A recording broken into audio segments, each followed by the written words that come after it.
I just want to greet you all in the name of Yeshua Messiah, Jesus Christ. Today is the 26th of July. It's just after 7 o'clock in the evening, on Sunday evening, and I've decided to finally record this video that I've been wanting to do for some time with regards to the calendars. I'm not sure what I'm going to title this, but I want to talk to you guys today about is the calendars. Most of you know me and know that I've been working on these calendars for quite some time. It actually goes back even further than the time that I've been with Ministry Revealed. It was one of the first things that about 5 years ago, that Yahweh really led me to try and get a clear understanding on. It's that the biblical calendar is not the same as the Gregorian calendar, and most of you already have a clear understanding of that and a clear appreciation of that. That the Gregorian calendar is no resemblance at all to the way God counts his days. And so, this is not something that's been new to me. It's been something that I've been working on for quite some time. But more recently, I've been working on it a lot more. There was a time when I put it aside. But as we were working on the dates and trying to get an understanding of when the Lord Jesus was going to come and fetch us as his bride, we spent more and more time trying to understand the calendars and the differences between the calendars, and to try and just figure out which one is the correct calendar. And that's been quite a headache to say the least. I think we've been to and fro on a number. Let me speak for myself. I've been to and fro on a number of different calendars, and it's been. I'm going to just in this video just take you through maybe in the beginning stages, just some of the learning curve that I've been through, some of what we've been through, maybe just touch on some of the different calendars that are out there, and then get into where I believe we are now, and I believe that we are now on a much clearer understanding, and I do believe that this calendar that I'm going to present you today is in line with with the way God counts his days. Now, this whole subject is a very emotive subject. It brings about a lot of emotion. There is some degree of pride in many people that present these calendars. I've listened to a number of people, and I'm not going to mention any names, but there is a clear element of pride that drifts through these various variations of the calendar, and I just want to pray that the Lord helps me just to set all those things aside and just to give you an unbiased, open and honest view of what I understand is the current situation with regards to the calendars and what I've discovered. I just want to share with you guys, and maybe just explain to you, the calendar that I put together. I have shared it on the forum and I've made it available to a number of people, but I don't think there's. I think a lot of people are, may still be a little bit at a loss as to what we're really saying is the difference between the calendars. I just want to touch a little bit on the subject as to why, and maybe before I get onto the subject of why, we calendars are related to the dates that we've been trying to figure out with regards to escape, and the escape of the bride in particular, and of course we're trying to understand the end days and the rollout of the end days, and I think Alan has done a great job in helping us, and the Holy Spirit has revealed through him the understanding of who the Gospels are speaking to, the understanding of the 14 years for the last days tribulation. And we are just trying to understand exactly the timing. When does this all start? And I don't personally, and yes, we've set a couple of dates, and I've been personally involved in that to a large extent. And I don't see anything wrong with that. I understand there is the disappointment when a date comes and goes and we don't, and we have to try and figure out what went wrong. But I think it's part of it's really a love issue. When you eagerly awaiting the arrival of your bridegroom, or when you're awaiting the arrival of your King and your Lord, inevitably we have to be looking at when and where are we with regards to the prophecies. And when we start looking at time, well, then I'm afraid calendars become part of the equation. And so some people get upset about it and get upset about setting dates and that, and And I understand because we've missed so many dates, we're also toning that down a little bit and maybe being a little bit more cautious about setting an absolute specific date, but we look rather saying, yeah, in this, we know that we're in the season and we're looking at possibly here or possibly there, and speaking a little bit on broader terms than on such specifics, which I too have done, and I apologize for any errors or any confusion that I might have caused in the past, but on the other hand, I think it's been part of this whole thing has been part of our learning curve. The search for the date of the coming of our Lord Jesus has led us to delve into a clearer understanding of so many things, a clearer understanding of when God's feasts are, and how we are supposed to count to when His feasts are. In particular, the Feast of Weeks of New Grain, which is really shrouded in mystery, and we try to understand when exactly that was, and when the Feast of First Fruits, and that's also shrouded in mystery. And there's so many things and so many ideas, and everybody has got a different idea on these things. So this video is not about knocking anybody. It's not about criticizing anybody's understanding. I'm going to show you a couple of calendars, and I'm not saying they're wrong. I'm just going to say that I disagree with them and why I disagree with them. And I'm not going to get into any detail on that particular issue. I might point you to some places where you can find some additional information to read up on it, and where you can go and study it and make your own, come to your own conclusion as to which calendar you believe is the correct calendar. So I think I think that's pretty much come to the end of my introductory process. This is about the understanding of the calendar. What I just want to conclude is it's a love issue. Okay, it is kind of like understanding what this world really looks like. Yeah, it's kind of like the whole debate about the globe Earth and the flat Earth, and for me, it's a love issue. It's like His name, understanding His name and the correct way to pronounce His name. That's another area that's also been shrouded in mystery and lost in time, and to a large extent our enemy has done, Satan has done a work to hide certain things away from us, to hide the truth from us in terms of His name, in terms of His true calendar, in terms of how this world really looks. And it's up to us as a gesture of love to go and seek out a matter and to understand from His scriptures, and to understand to seek out the truth. And that's really what we're trying to do here. That's what everybody is trying to do. All these guys that I'm going to mention here in this video with regards to calendars are all doing exactly the same thing. We're all brothers seeking out the truth, trying to understand, and come up with different understandings and different angles on the subject. And that's what I'm going to present here. So from the bottom of my heart, I'm doing this with love.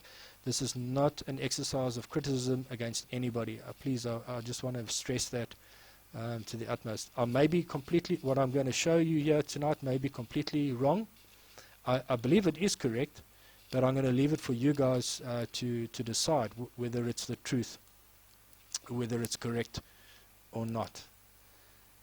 So without any further ado, let me get on to the calendars. Alright, so I'm going to start off with just going through, let's have a look. This is the calendar we're most familiar with, the Hebrew calendar. Alan refers to it quite a lot in his videos, and we refer to it quite a lot. And we understand that the Hebrew calendar is a lunar solar calendar. It does start its months on the dark moon, and so that the full moon is in the middle of the month, which I happen to agree with absolutely. They start their first day of the week on the first visible crescent. Okay, that's something that's peculiar about this particular calendar, which I don't think is correct, and I'll get into a bit more detail about that. So this is the one calendar that we're quite familiar with, and there's a number of things. I'm going to get into a lot more detail on that later on. So I'm just mentioning that is the Hebrew calendar, which is also presented in a different format on this site, the cgsf.org site, it's the same calendar, they just present it differently, and I actually prefer to use this version. I just find it easier to use than this. I find this site a little bit clumsy and a bit difficult to work through. So I usually refer to this one whenever I'm dealing with the Hebrew calendar. This is my go-to site for the Hebrew calendar. But essentially, it's the same days. It's the same calendar. All right. The next color I want to have a look at that's come to our attention quite a lot in the last couple of days, and in particular in maybe the last couple of weeks, I should say. And that's the Enoch calendar. It's also known as the Zadok priest calendar, and others might know it as the Essene calendar. They're all pretty much based on the Enoch count of days as described in the book of Enoch. I've shown this particular site because Nick van der Laan is a particular strong advocate of this particular calendar, and he's done a tremendous amount of work on it. And if you want to read up on his explanation, this is a great site to go to. He's got a lot of videos on it, and he's very passionate about the work that he does as well. There's a few other people that are also working on this calendar. There's at least two other groups that he often refers to, that Nick refers to, and there are slight variations of this Enoch calendar. The variations are really based on when the actual year starts. There are some that believe the year must start on the equinox, the 20th of March usually in a year, and then others believe that it must start close to there, but must be, of course, the calendar is based on a fourth day start, the fourth day of the week, so it takes the Enoch start described in his book, and then of course they link the creation week to it, so we know that the moon and the sun were created on the fourth day, so that's hence the day one on their calendar is the fourth day, which we call a Wednesday, but let's just stick to the numbers of the days, the fourth day of the week. And in this particular calendar they work on a 364 days, which is perfectly divisible by 7. So what that means is that when the year goes through and comes back again, the first day of the new year will be on the fourth day again. There is, of course, this the truth of the reality of the matter is that the sun takes 365 and a quarter days to do a full cycle. So there is a day and a quarter to deal with, regardless of what Enoch has to say. And perhaps it was 364 days perfectly in his day, but because he lived before the flood, I suspect that something happened during the flood, and there was a change in the days, or well, whatever the reason is. But the fact is, and it's a measurable fact, there are 365 and a quarter days in the solar cycle. So you've got to deal with this extra day. And this is the other difference in these amongst the guys that advocate the Enoch calendar. Besides this, when is the correct day to start, the other thing is, how do you deal with this extra day? There's one group that just ignore it, and they go 364 days year after year, which results in a drift. You lose a day. You drift further and further away from the equinox each year around.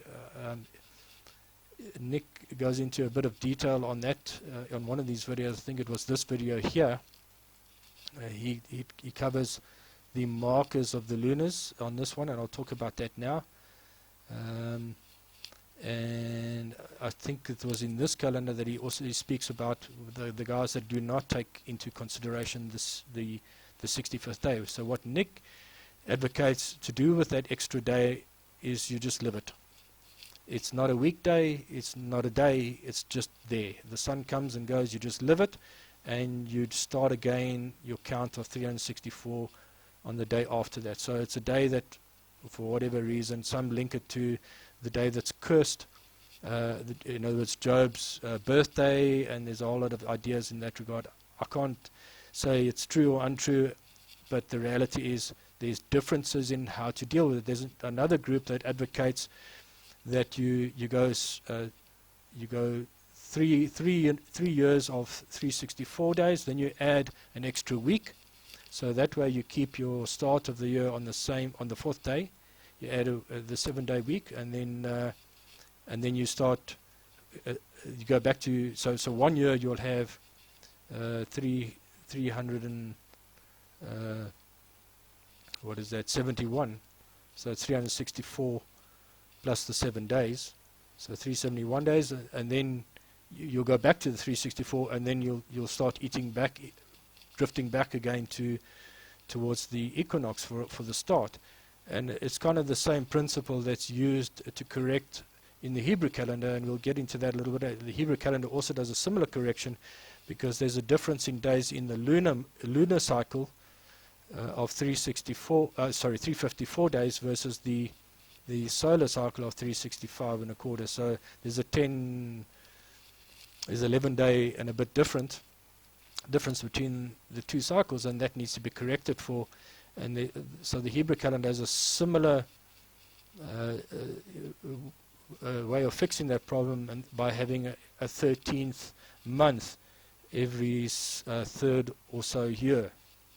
So you then go ahead, and then you fall back 10 days, and the next year you fall another 10 days, and then you jump 30 ahead again, and we'll get into that a little bit later. But so this other group advocates that it works on a similar basis, but they do it a week, 1 week added onto the 364, and then they go back to a 364-day year for about 3 or 4 years, and then they add another week again. So they always keep the start of the year as close as possible to the equinox, the spring equinox, the March equinox, around the 20th of March. So that was the idea. So the other thing that this calendar that I have a problem with is that one is the issue of when do we start. The other thing, what I find very strange, is that Enoch clearly described the moon cycle as well in the book, and for some other reason, the guys that advocate this particular calendar ignore that. And Enoch clearly said that the month starts when the moon is in conjunction with the sun. In other words, on the dark moon. And he clearly said, I mean, I've gone into a great amount of detail in my previous video on this, where I explained what I believe to be the correct interpretation of how Enoch describes the movement of the luminaries, the sun and the moon. And you can see clearly there that he marks the beginning of the month as the day when the sun and the moon are in conjunction. So Nick and all the guys have ignored that. They have lunar markers, and Nick goes into detail about these lunar markers, and there's a great debate in this particular Enoch fraternity about the handling of these markers. Now, these markers are, in other words, when the full moon is supposed to occur in what month, and when the dark moon is supposed to occur in what month, has apparently been recorded in some of the Qumran scrolls. And I have never gone into detail of that.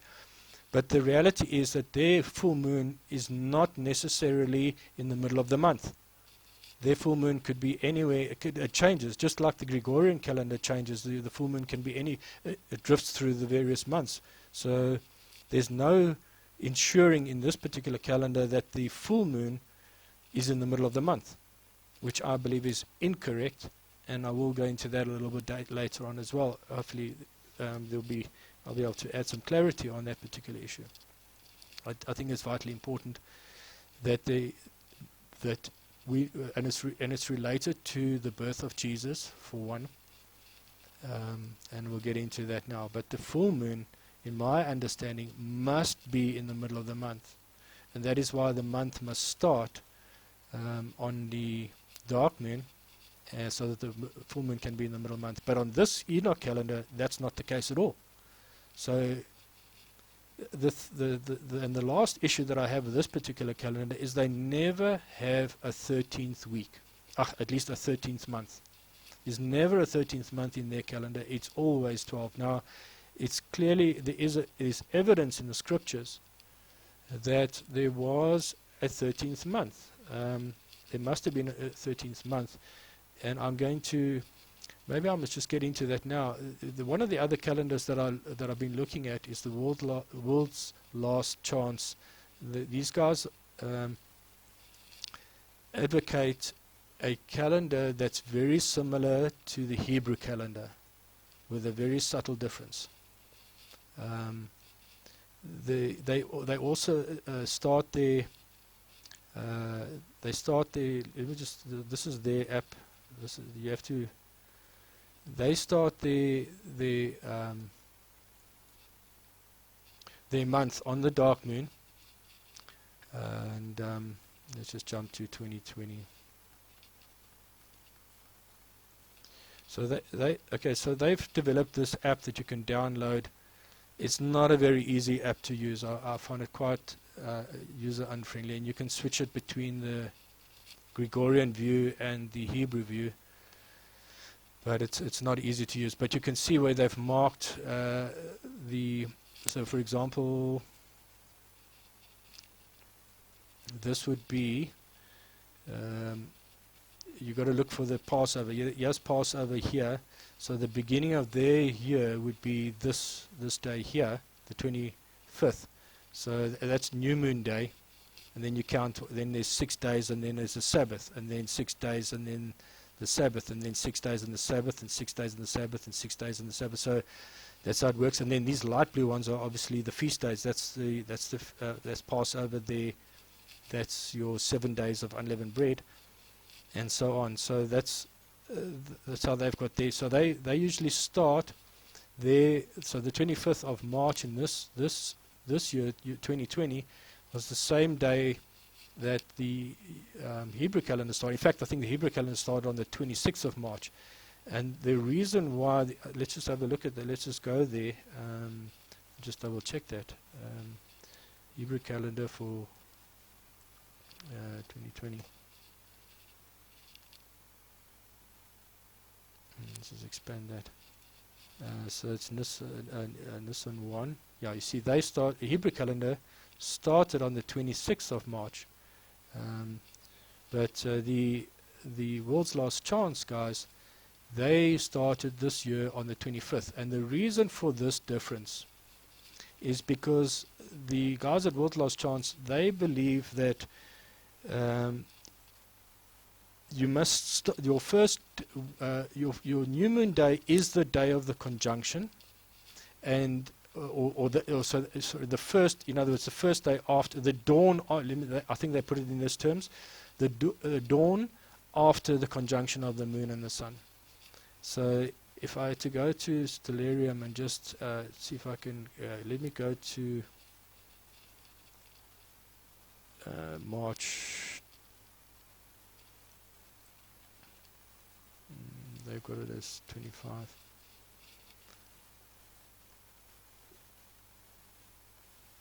Alright, so there's the moon there. So if you go one day forward, one day, there's the conjunction. So that's where the moon and the sun are setting together.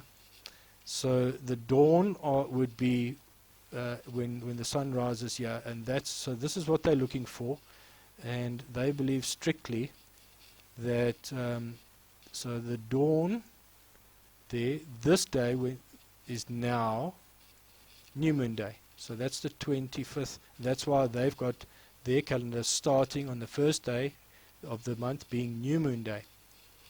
And then the next day would be the first working day, which would be the 26th. Whereas the Hebrew calendar, they're looking for the conjunction. They're looking for the first. They're looking for evidence of that first crescent. So they would look here. They would see in the evening on the 21st. The sun would set. Let me just go back. So the sun would set, and they would be looking for that first crescent, and then they would call that day 1. And they ignore new moon days. So there's no new moon days in the current Hebrew calendar. So this would be day 1. This would be the first working day of the week. And so that's why now. Well, when they see this, the next day would be day 1. Okay, so when they see the crescent, the evening on this, as the sun sets, and they see the crescent moon, they would say, right, the next day would be day 1, and that's why they've got the 26th. You see, here comes, then the sun rises. So they already saw the crescent the evening before, and this is now their day 1. That's why they got the beginning of the month as the 26th. And so that explains the difference between the world's last chance first day of the month versus the Hebrew calendar's first day of the month. Now, I happen to agree with the world's last chance method that and it's also the method that Enoch described as in his book. He said when you see this situation, that when you've got the crescent, or that I keep on saying crescent, when you've got the conjunction of the sun and the moon together setting, when you've got the sun and moon together setting, in other words, the sun-moon conjunction at sunset, the next day is the first day of the month, which is New Moon Day. So that's in line with what the World's Last Chance guys do, and it's in line with Enoch. And I 100% agree that is the correct way to determine the beginning or the first day of the month. So you will see that there will be these differences in the Hebrew calendar. Let's just go back to that Hebrew calendar. So there will be these differences in the start day from month to month. But other than that, the World's Last Chance and the Hebrew calendar, the other rule that they're looking to apply to, and I just want to get ahead of myself. We'll get to the rules that now, but you'll remember there was this 13th month issue, that both the Hebrew calendar have an extra month added into their calendar. This year there wasn't one, but the previous year, I think 2019, if I remember correctly, they added an extra month, the Hebrew calendar. They had, yeah, there you can see there's Adar, and there's the 13th month. That was in 2019, and so they have these extra months, and this 13th month is to correct for that 10-day or 11-day difference between the solar cycle and the lunar cycle. The problem is, when do you insert these 13 days, and we'll talk about that later. But getting back to where I started off, the Enoch calendar, they never have the 13th day, and as I was saying, there's evidence that there is a 13th. Enoch never has a 13th month, but there's evidence that there must have been a 13th month, and that's in this story of Ezekiel. In the book of Ezekiel, chapters 1 to 4, it's the story of when Ezekiel was told to lie on his side for 40 days, or first to lie on his side for 390 days, and then lie on his side for 40 days. And when you read, I'm not going to get into great detail of this, so you'll be able to go to this site. I'll put the links in there, but you'll be able to go to this site and read it up for yourself. And here they clearly demonstrate that the only way that this could have happened, what was described in these chapters, the only way that it could happen was if there was a 13th month. They go into detail of showing the various types of years between the Gregorian, the original calendar, the Gregorian calendar, the 12-month lunar calendar, and all the other examples. But the only one that matches this story in the scriptures is if it happened in a year where there was 13 months in the year. And so I'm clear, based on this, there's clear evidence, as far as I'm concerned, and as far as these guys are concerned as well, that there is a 13th month from time to time. But the Enoch calendar never has a 13th month in their year. They don't. No. So so I've highlighted some of the problems. I'm not saying these guys are wrong. I'm just saying that these guys, there are a few problems that they cannot answer to with this calendar of theirs. and we'll touch on the full moon being in the middle of the month, the importance of that with regards to Jesus' birthday. Perhaps we should just do that right now. Seeing as I'm on that subject, let's just deal with that. We know from Stellarium, and Alan has gone into a great amount of detail on this, showing that we know when the Bethlehem star actually occurred. And I'm not going to go into that detail, but we know that on the Gregorian calendar, on June the 17th in 2 BC, we had a conjunction here between Jupiter and Venus, and that was in fact the true Bethlehem star. We also know that was at a time of a full moon. So we know, thirdly, that when we go, that this was the 15th day of the third month, and we know that from this, well, we can, because we can count backwards, we can count from here, we can go back to what we know to be the rules for the beginning of the year. And I'm not going to do that. We've done that in previous videos, and Alan's covered it, where you go backwards and you count back from this birthday, and you count, and you will see that Jesus' birthday occurred in the middle of the third month. So, and when we go to the Hebrew calendar on that particular year, if we go to this, just use this version, and I go and I enter in -1, because they, again, this site also counts year 0 as 1 BC. So -1 would be 2 BC there. They've got a 2 BC there. And if we go to June the 17th that we get from Stellarium, June the 17th, we can see that is the 15th day of the third month. So we know that we've found that link, and we've established that was the day of Jesus' birthday, the 15th day of the third month. So the question that you may ask, and it's a question I asked myself, well, how do we know that this Hebrew calendar is correctly aligned with the Gregorian calendar? We made the statement that this year, 2020, that the Hebrew calendar started their year 1 month too early. Well, and we've shown that in the stars, and Alan's gone into great detail on that, and I'm 100% in agreement on that. And I'm going to get into why we believe that also. I'm going to show, I believe that they are consistently, in fact, currently, that the Hebrew calendar currently is consistently 1 month too early. Not just this year. And that's what the main purpose of this whole video is to explain that, and I'm going to get into the rules of determining when is the first day of the month, of the year. How do we know which month is the first month of the year? So we're going to get it, and then I'm going to show you, once I've done that, you will see that in 2 BC, because of the Hebrew, the way they determine their first month of the year, because of their rules, they inadvertently, in this particular year, their rules actually match the true rule for determining the beginning of the year. And it's all to do with the equinox.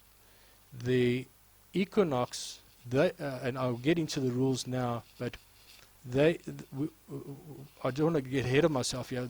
I just wanted to show you that we know that the full moon must be in the middle of the month, because we know that Jesus was born on the June the 17th, and we know that matches to the 15th day of the third month in this match. And I'm going to, for now, if you can just accept that this is correctly aligned, that the Hebrew calendar for this year is correctly aligned to the Gregorian calendar, but not anymore. And I'll tell you the reason why. But we know that the full moon must be in the middle of the month, and it must be consistently in the middle of the month, because you must consistently apply the rules. And so the Enoch calendar doesn't do that at all. So I'm going to move off this. I'm quite happy. There's one other thing. Sorry, there's some of our brothers and sisters even in our ministry that are advocating the Enoch calendar and have put together a very detailed analysis of the scriptures lining up, and I'm going to get into maybe I was going to get into trouble. No, I just want to stress this is not a criticism against anybody. I just want to point out to you guys in my last video, I covered this as well. The Enoch's solar day count, the day count for the solar cycle, is not in sync with his day count for the lunar cycle. And I went into great detail and I showed that there's at least a 5-day, but probably, and in my mind, definitely a 35-day difference between the start of the day count on the solar cycle and the start of the day count on the lunar cycle. So that is not built into the calendar that some of our brothers and sisters are working on at the moment. And I did point that out in my last video, but I don't think I watched their last video and they haven't adjusted accordingly. So I just want to, now that we've moved past the 21st and the 23rd of July, it might be time to just go back and have a look at that particular aspect, and there might be something in there that in that 35 days. And I will at the end of this video I'll get into a little bit more detail on that particular aspect, and I'm going to try and avoid stepping on toes, because that's not my intention at all. I just want to, I'm just seeking the truth, and I think you guys are onto something there, but I think you're out of alignment with regards to your calendar alignment. Your month days and your solar days are out of alignment by 35 days. So anyway, I'm going to move off the Enoch calendar for now. I will address that other matter later on at the end of the video. Okay, the next calendar I want to have a look at is that we've also referred to. We actually jumped to this calendar at one point in time. It's called the Creator's Calendar, or this is Miguel Shabbat and his team that put together this, and they advocate that the beginning of the month starts at the full moon. And I admittedly, I've moved between the calendar that starts on the dark moon and the calendar that starts on the full moon. There was a time that I advocated that this must be true. And I went back I moved away from this again, and then very recently when we ran into some trouble on a date that we thought was supposed to be for the escape, and then it never happened, this became an obvious solution, and maybe we were perhaps a little hasty. Maybe perhaps I was a little hasty in suggesting that it was a solution to our problem, and so I apologize for that. That was a mistake, because I should have known better. I've clearly come to the conclusion, and I will never go back on this understanding that the month does not start on the full moon. I'm not going to get into detail on this particular aspect in this video, but what I will say is, if you want to go and read it up for yourself, and this is a study that I've shared with several people in the forum, and it's a study that I believe is totally correct, and that's available on these guys. This is the creationcalendar.com. Okay, so this team of guys, they don't have a calendar they put out themselves, but they do have a lot of study with regards to the calendars, and they've got a list here of studies that you can go and work through with regards to the calendars and all the nuances in that, and it's a really great site. But they too advocate that the dark moon is the beginning of the month, and they've explained this in great detail in this particular study here. Is the new moon the full moon? If you click on this, it's a PDF or a Word document download, and you can go read that. They've got other studies here as well, which are really great. But this one in particular, if you've got any questions with regards to how do we know that the dark moon is in fact the beginning of the month, besides the fact that Enoch himself also said so, besides the fact that there are many scriptures that point to that, and many other historians that have recorded that. We've got Josephus, Philotheus, we've got tons of historic documents that advocate that the dark moon is the beginning of the month. All of them support this particular aspect. So it's only, in fact, to my knowledge, it's only this group of Mikhail Shabbat and his group that advocate that the month starts on the full moon. So I'm not going to spend any more time on this. We've moved away from this, and this is a case of beyond reasonable doubt. This is no longer the case. There's two types of ways of measuring up a matter. The one is on the balance of probabilities, and the other one is you get to the point where there's no doubt anymore, beyond reasonable doubt. And I've got to the point where there's no doubt in my mind anymore that this full moon is not the full moon is not the beginning of the month. I have no doubt about it. On the balance of probabilities with regards to the beginning of the year, how we are to determine which month is the start, which dark moon starts the year, that I will still put in the category of on the balance of probabilities. And what that means is when you look at the evidence presented to you for one case versus the evidence for another case, and you weigh the balance of which is the most likely scenario to be the correct one, that I would call on the balance of probabilities, I believe what I'm going to show you today. How the correct way to determine which dark moon marks the beginning of the year.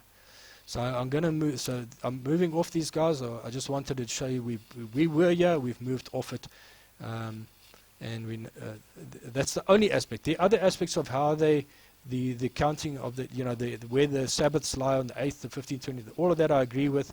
There's most of the other things I don't agree with their feast days. They give a list of feast days here. They've got a whole new. I don't want to digress too much on this, but I just want to point out I don't agree with their new revised dates for the various feast days. I don't agree with them at all. They've got them in different months, different places altogether. You can go read up if you want to, and so I'm going to move off that. Okay, so I want to now get into the world's last chance again, and the Hebrew calendar, because they are very, very closely related to each other. So this is their app, and I'm not going to use it too much because it's very difficult to read this calendar. But I'm going to go and talk about how their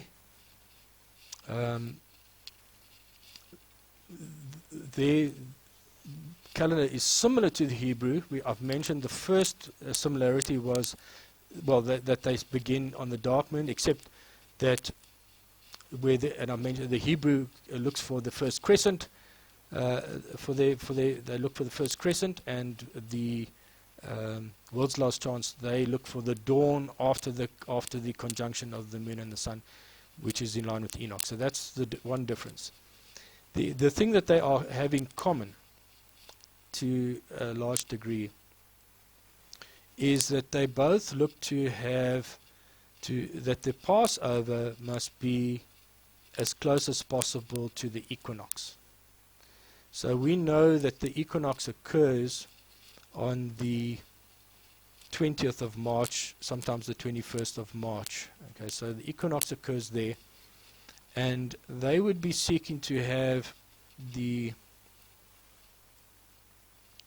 Passover that day after the equinox, but as close as possible to the equinox. And so now the reason why it must be after, and I agree that it must be after, is that you want to avoid the situation of having two Passovers in the same year. So in other words, if by some chance the Passover ends up being held before the equinox, then you'd be holding two Passovers in the same cycle of the sun.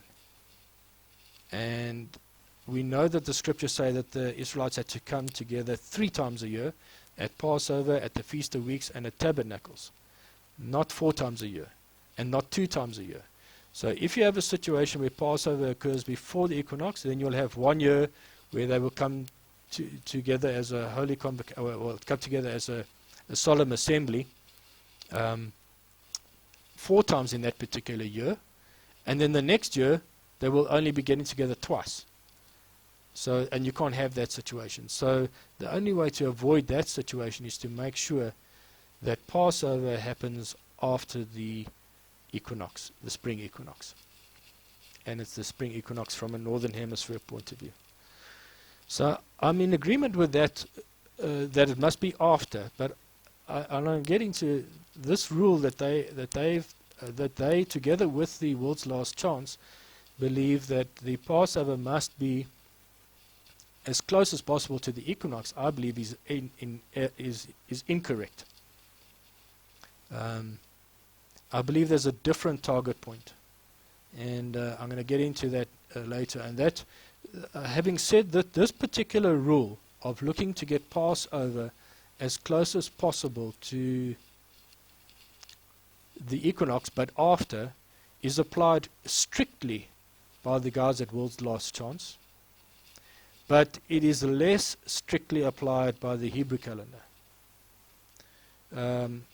So I'm going to move into that area of the subject. What I've done to try and get a handle on these 2 calendars as well is I've put together a spreadsheet where I can calculate and match their calendar exactly.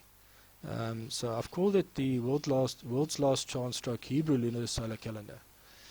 And so what, and I'm going to get, maybe I should just, it's something I wanted to do earlier in the video, and I don't want to jump around too much, but I finally got to the point where I've got a fully calculated calendar.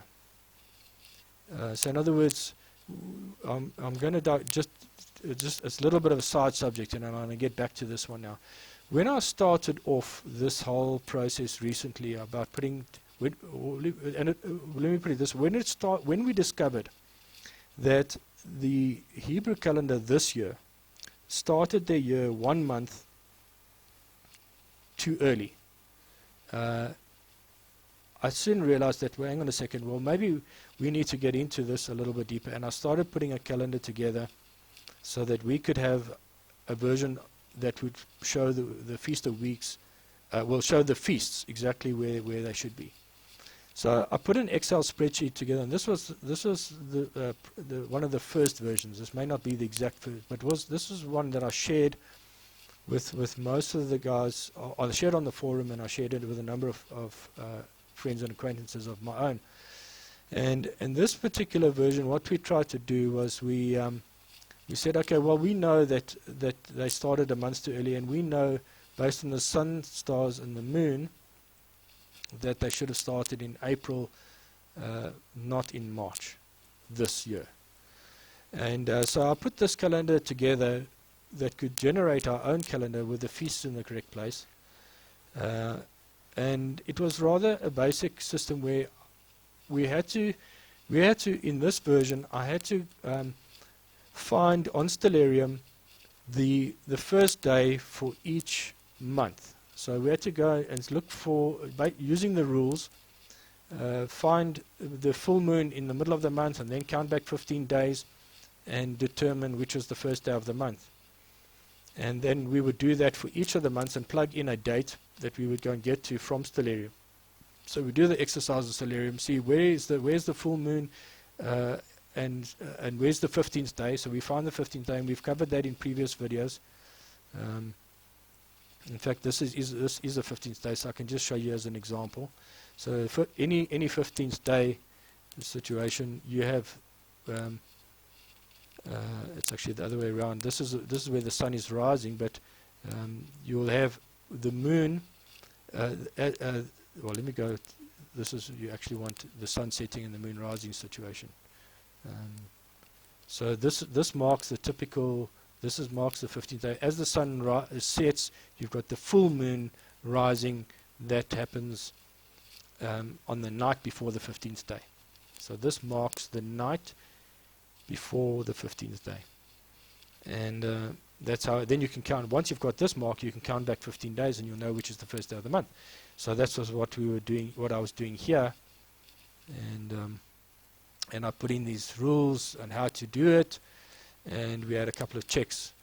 So this check is valid. Actually, this check is invalid because I shouldn't have even had this check, because the reality is you've got two lengths of year. You can have a year that's 354 days, which is 2 times 77, but you can have a year which is 384 days, which has an extra month. So in that case, in those years, this check was invalid, but I only really realized that later on. Anyway, so we had to go to Stellarium and find the first day of every month and plug it in here.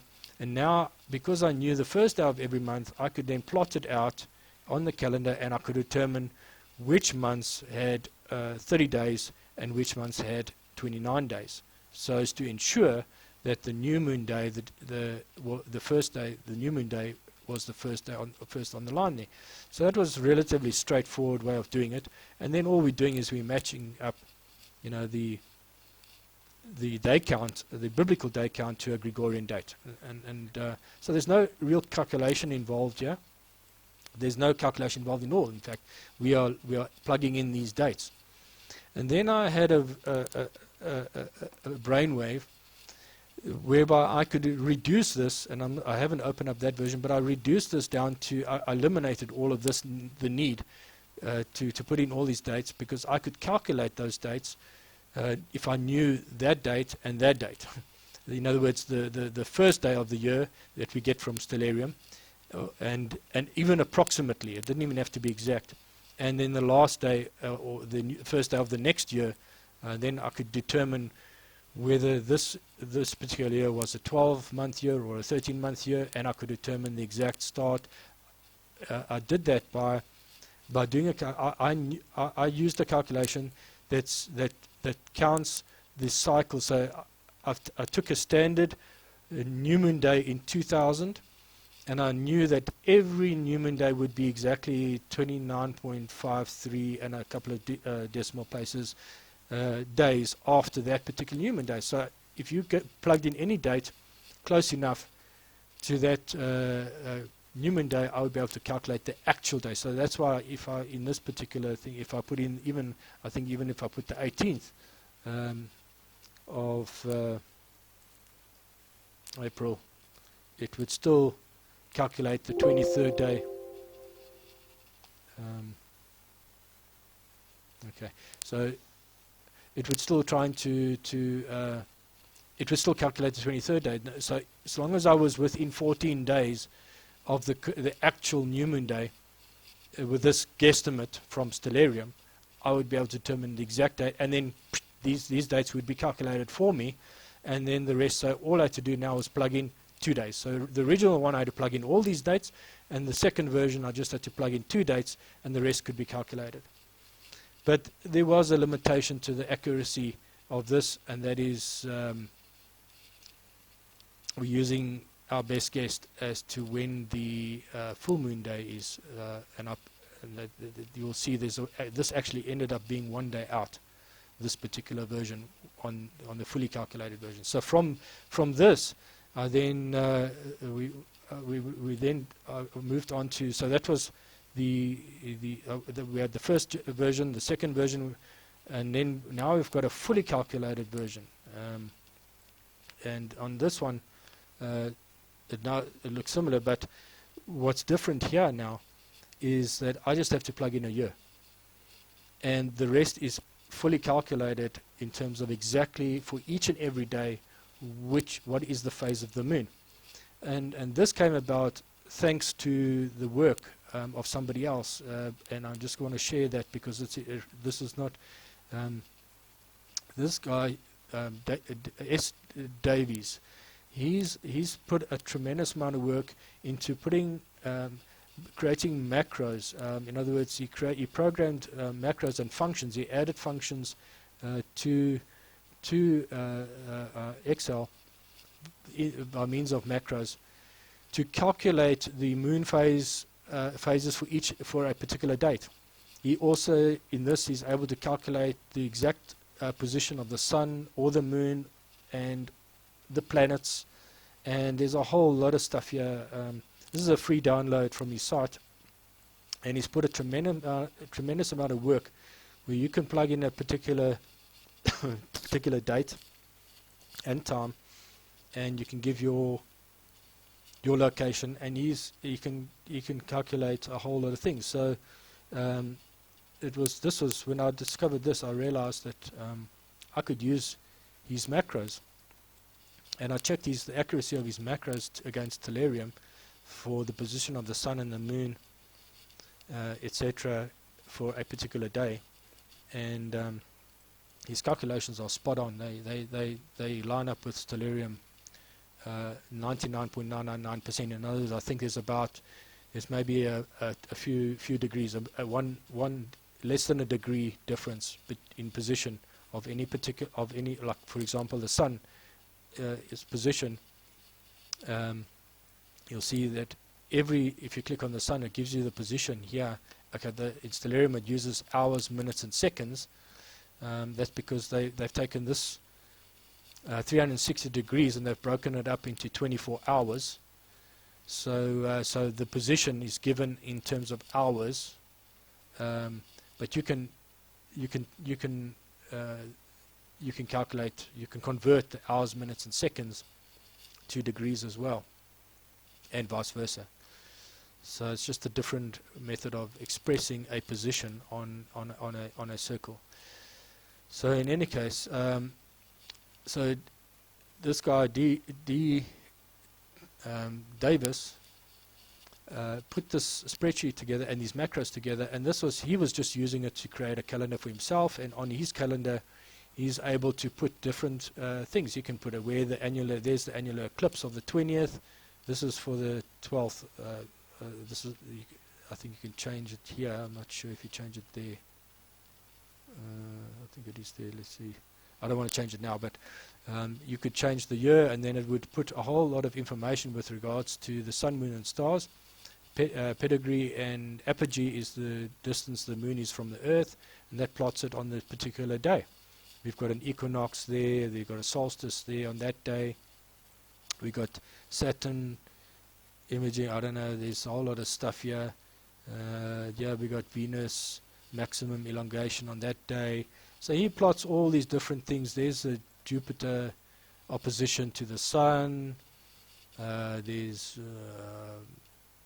Mars opposition to the Sun. There's a Venus maximum elongation, and all these different things that he now plots on a calendar. So this was really great, and I thought, well, I could use his macros to do what I wanted to do in our calendar, and that's what I've done. So well, let me just go back there again. So what I've done is I've used some of his work, well, I'm using all of his macros, and if you go look to the right of his calendar, yeah, you'll see this is where all the calculations are done here, and so he does all the calculations. He has the position of the sun in degrees. That's well, it's in two parts. Okay, you got the sun in where it is in. Let me just go to Stellarium. So that's the position of the sun in terms of where it is on the circle and how far. In other words, how far it is from the equator. So from the equator, it's 10, 20, 30, 40 degrees, or minus 10, 20, 30, 40 degrees, and then you've got 0 would be here at the equinox, and then let me just see where's the 0. Yeah, so this equinox here, there's equinox, that's 0 hours or 0 degrees, and then you've got the hours and the degrees. So this would be the position of the sun in degrees from that point there, and then you've got the position of the sun in degrees from the equator, with 0 being on the equator. So that's really, I don't want to confuse you guys, but that's really what he's doing there. Those are the two positions on this particular day. That's a Julian, or it's a J2000 date. It's a bit of a technical term. So it's, in other words, it's the number of days from the year 2000, from the 1st of January to the year 2000. That was an agreed peg point. So what these guys do is they do calculations It's so much easier in mathematics to work with whole numbers as opposed to working with a year, day, a year, month, day, hour, second situation. So they convert it into a serial, what's called a serial number, and then we do calculations using the serial number, and then you convert it back to a meaningful date in terms of years, months, days, hours, seconds, etc. So you got the conversion backwards and forwards, and that's what you're really doing here. So on this list, it's got 1 January, and when you convert that to a J2000 number, and then you do the calculations, and then you can convert that back again. So on this particular day, so in other words, 2012, 1st of January, 2012, because this particular calculation is set for 2012 at the moment.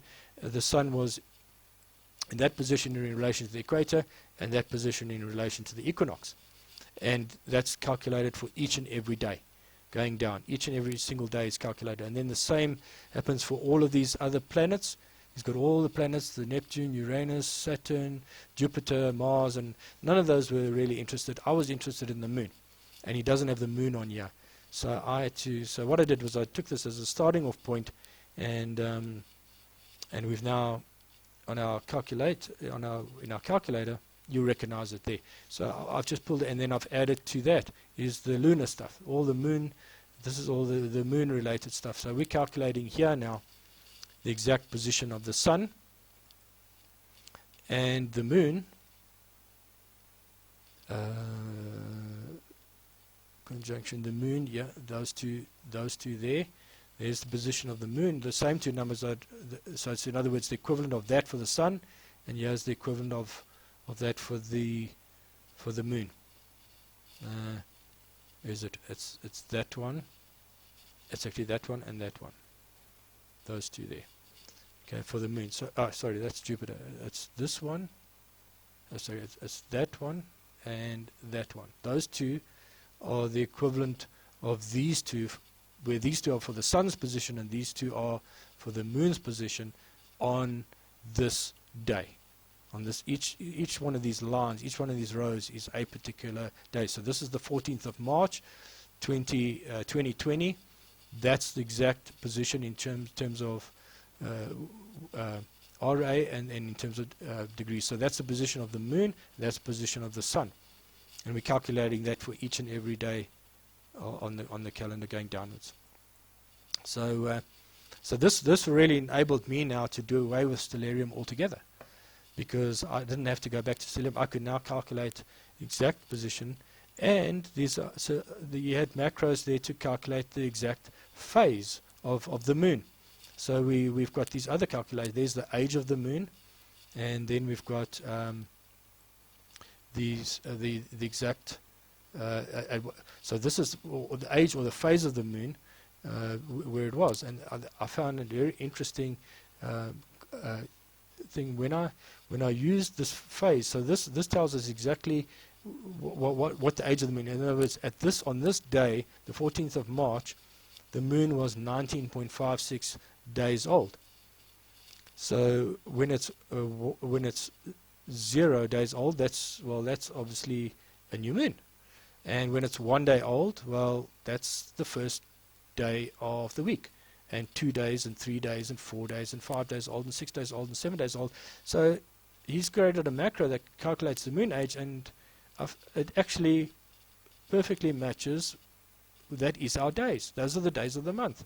So all I had to do was round off round it up or down to the closest whole number, and then I discovered that we perfectly had our days of the month numbered based on the phase of the moon, or the age of the moon, same thing.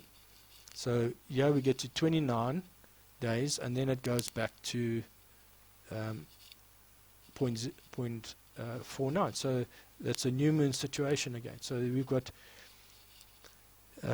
we now know exactly where we're now numbering our days precisely to the phase of the moon, and that's exactly what I wanted. So each one of these months are now numbered according to the days are numbered according to the exact phase of the moon, simply by rounding off to the closest day. And I've checked this against the calendars And this is where I diverted. I've done exactly this setup for the Hebrew calendar as well. So that's what I was able now. So if I go to the Hebrew calendar and I've just colored it differently to distinguish between the two.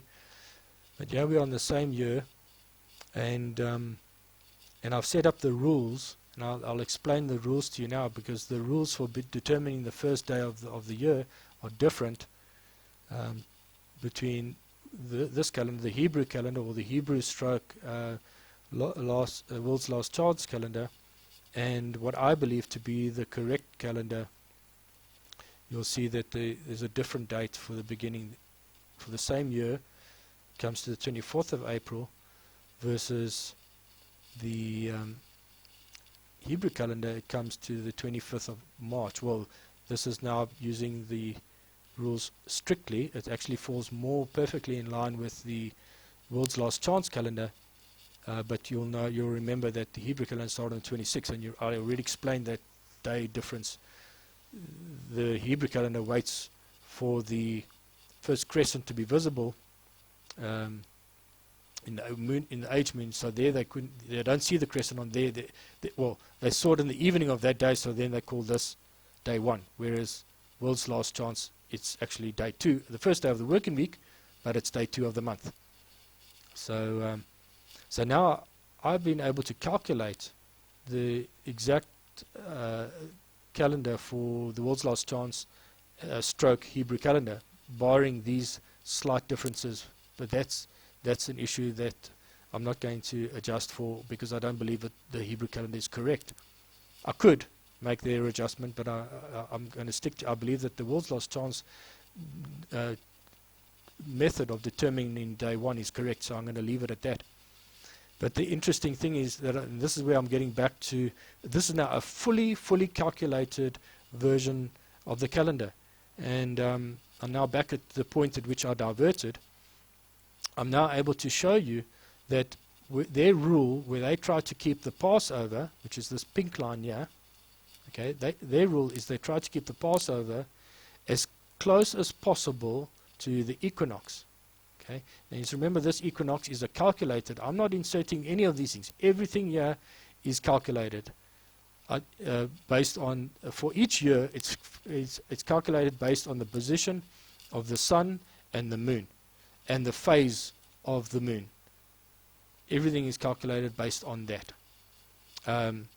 So it's position of the sun and the moon, and the phase of the moon, and also where the position of this conjunction is. So if the rule is, in their case, they're looking for a conjunction, or they're looking for the day when the sun and the moon are together, okay, the conjunction, so it's a new moon situation, and they must be together to result in the Passover being as close as possible to the equinox, and after, it must be after the equinox. So it must be close as possible, but after, and the day 1 is when that conjunction. So this yellow line, which is the first day of the year, could happen before the equinox, so long as Passover 15 days later or 14 days later happens after the equinox. So there are some years that, and I don't know, let's see if we can find a year where that happens.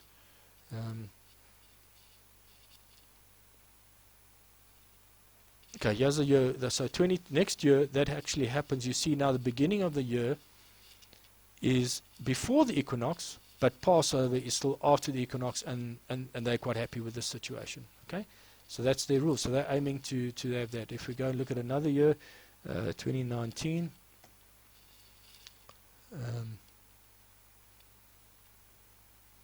Okay, so so here we see that they've started. This is 2019, and we can go and check that. I've calculated to 6 April. So if we go to the Hebrew calendar for that year, as I said, 2019, just change that to 2019. On the Hebrew calendar, they said 1 Nisan was 6 April. So my calculation is correct. 6 April was the beginning of the year, And here we see it's after the equinox, but the question would have been, and look how far away the Passover is from. But so the question is, could they have started the year at the previous moon-sun conjunction? And if they had, where would the Passover have been? So we can go back and see that they could have actually started it there on the 7th of March. But if they did that, Passover would have been here the day before the equinox. So their rule says, no, you can't have that situation, so that a whole extra month, because of this situation, it cannot happen, Passover cannot happen on or before the equinox. So even if this 14th day here landed on the equinox, they would have added another month, and hence they start 6 April. So that I think there's one. Now this rule that I'm describing to you now is applied by both World's Last Chance and the Hebrew. So their years typically start the same. There's a few exceptions, and this is I think it was 2005 that was an exception to this situation. No, it wasn't this. Was it this? Or was it? Yeah, it was this one. This one here, you'll see Passover so using the rules that and World's Last Chance applies it strictly. Their Passover is close to the equinox, but it's still after, and they were quite cool with that, and they started their year on the 11th of March. But on the Hebrew calendar, they weren't so cool about this. They decided, no, they're not going to stick to that rule anymore. They're going to go to, they're going to apply something different all of a sudden, and I can't explain why. But they started, there's one Nisan, and they started on the 10th of April. So World's Last Chance were quite happy to start on the 11th of March. Okay, but Hebrew calendar said no.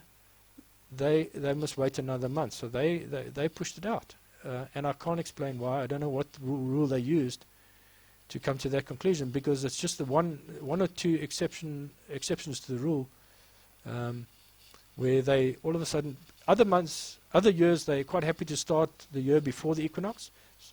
And then this one, all of a sudden, they said, no, you can't start there. You must start here, April the 10th. They said, no, you must start down here. And so they were, in this particular year, they were not, the World Last Chance calendar and the Hebrew calendar were not in line with each other. So that's one anomaly that I picked up that I can't explain why I happen to think that World's Last Chance are more consistent with applying their rule than the Hebrew calendar in applying their rule. And I think this has got something to do with the 19-year cycle. And I just want to deal with that 19-year cycle thing. We know that the Hebrew calendar, they've got this rule that in the cycle of 19 years, they've got a name for it. They will have 7 years where they have a 13th month. So 7 years out of the 19, there's an extra month. And they have the particular years in that cycle, and I haven't opened, I'm not going to go search for it now, but there are sites that explain exactly which years they've predetermined, in my understanding, exactly which years in that 19-year cycle they add their extra month. And I think this has got something to do with it. Why they added in this year, they added it, the extra month in, you can see, well, in the World's Last Chance, they added an extra month in 2005, but in the Hebrew calendar, they added the extra month in in 2006, if I recall correctly. So they added the extra month in a different year, and then it takes 2 years then they come back in sync with each other again. So there'll be 2 years where they'll be out of sync with each other, and the third year they'll be back in sync with each other again, because of the difference between one applying the extra month in the one year and the other one applying the extra month in the following year. So, and it's to do with that cycle. Whereas World's Last Chance, I think, are doing as I do. I let the stars, I let the sun and the moon and the stars decide or determine which year must have the extra month. So in this calculation, for World's Last Chance and in my calendar, which is similar but just a different rule applied to when we start the year, and I'm going to get into that more detail. What I'm saying is, I don't believe that the equinox is the point at which we should be aiming at. Okay, and I will explain that just now. But when I apply their rule consistently, and I let the sun, moon, and stars determine which year should be a long year and which year should be a short year, then I believe we're much closer to what God really wanted us to do in the first place. He didn't want us to determine for ourselves when we should be adding that 13th month. He wanted us to read from the sun, moon, and stars when we should be adding in that 13th month. And you'll see that this 2006 is now a short year again. So a year can be either two sizes. Actually, this is one of those leap year type situations. If I go to 2007, you'll see it'll be 354. So whenever you've got a leap year type scenario, you get that extra day. So that's just something to bear in mind. So normally you've got two lengths of years. You've got a 354 day length year. So it's close to 360 on the one end. But you've got the long year, which has got an extra month. The 13th month year will be a 384 day year. There's extra month, extra 30 days, or in some cases 29 days. So you've got two lengths. You've got a short year and a long year. And the one is either 354, 355, and the other one is either 383 or 384 years. Those are the two lengths. And the Hebrew calendar, they've got their specific years in their 19-year cycle when they add the extra month, and they stick to that rule. And I think that's why there's been this difference in 2005. And then whereas World's Last Chance and our calendar lets the sun, moon, and stars determine when that extra month should be added. And that's the difference between the two. This was actually a very good example. I just happened to type in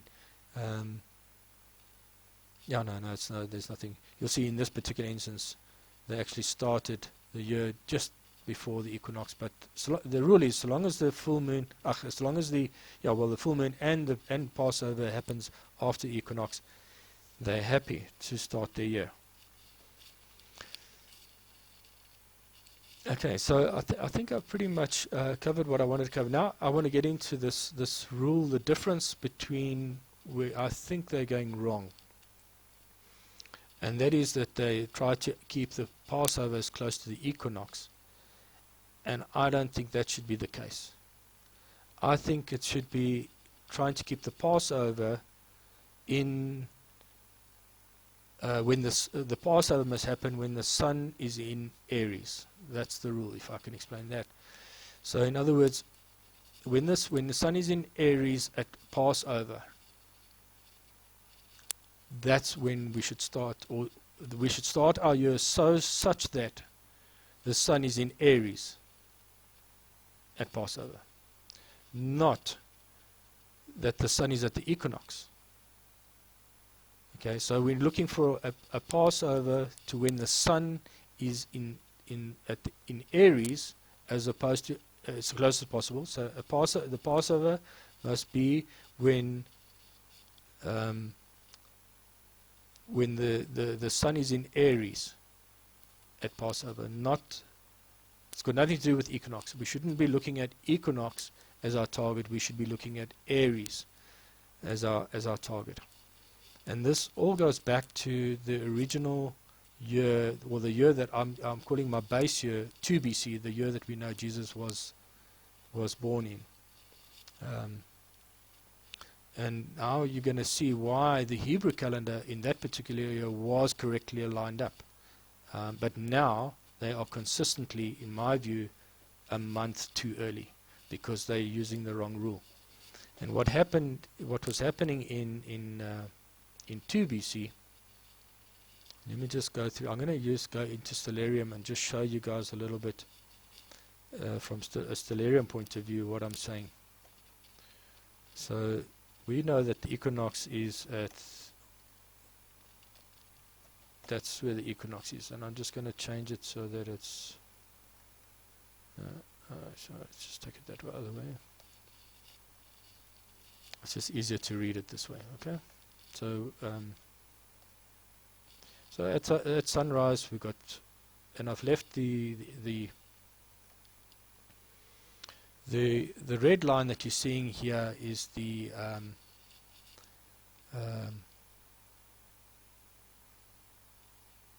eclipse, not the eclipse, the for the life of me now the name, it'll come back to me now. Okay, the blue line is the equator, the green line is the horizon, okay, and I just want to maybe just say I use this layout. It's quite different to what most people use, and I'll go into a lot of detail on this in my previous video. Okay, that's when you switch on your ground and you'll start to recognize a little bit. Most people use it in this, but I explained in my previous video how the stellarium is actually based on the flat Earth model. I'm not going to go into that detail now, but I'm going to just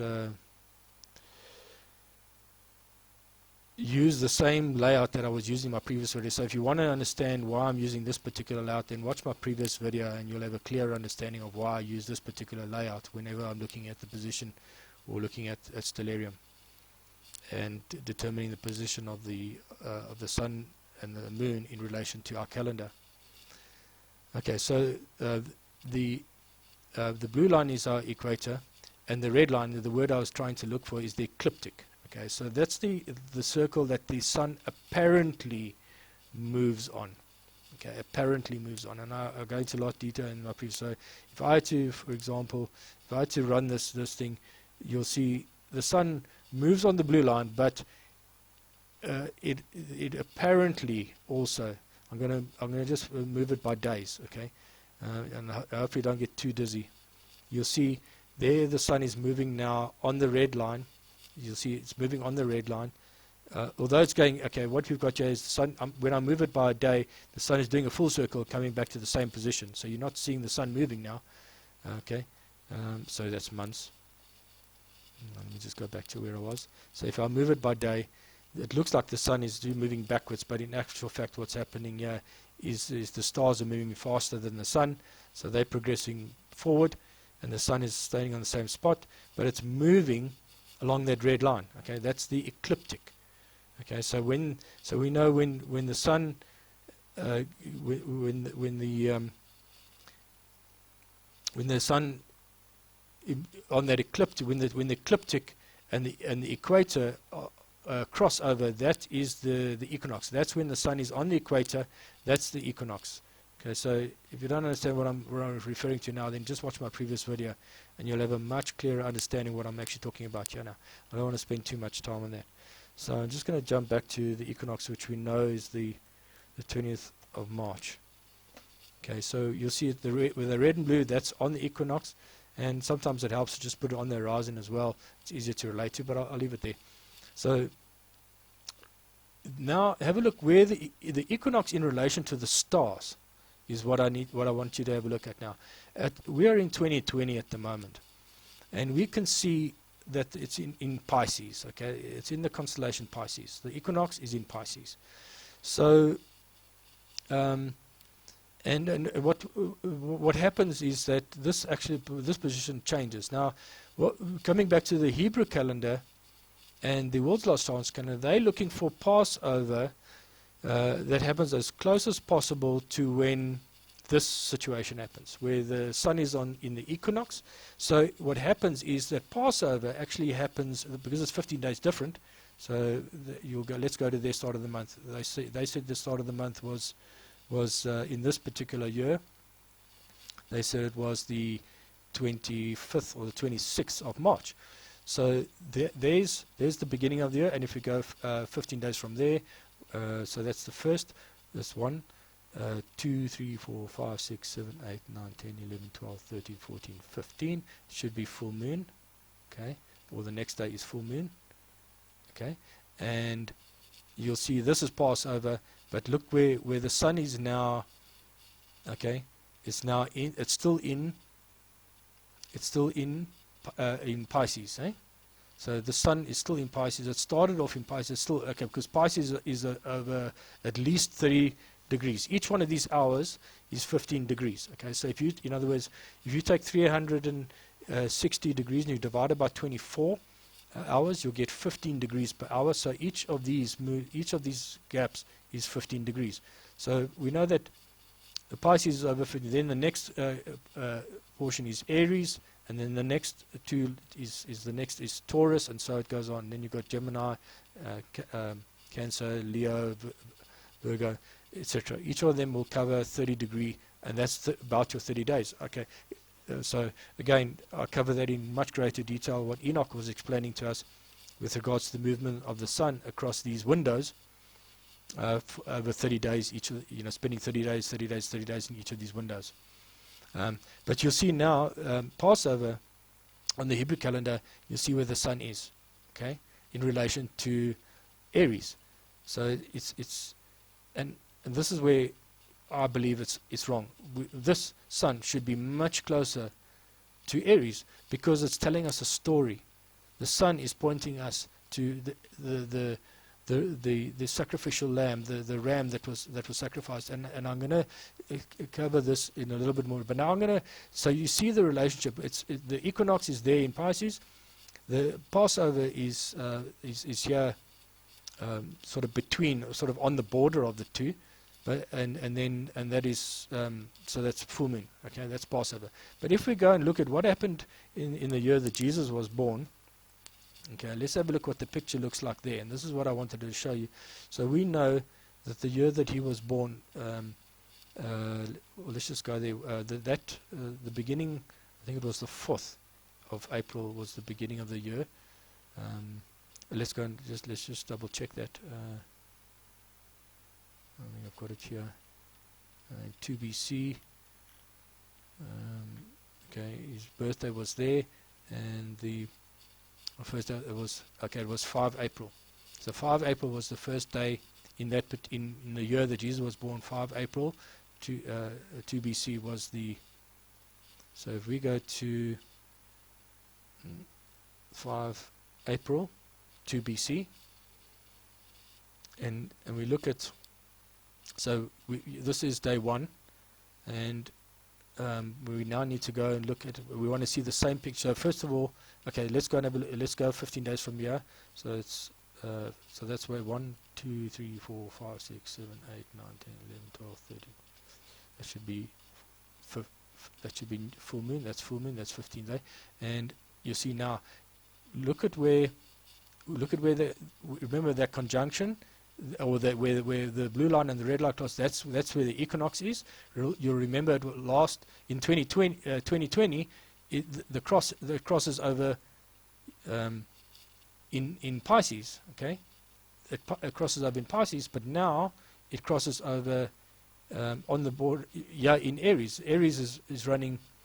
So that's Pisces, and Aries is this section here, and.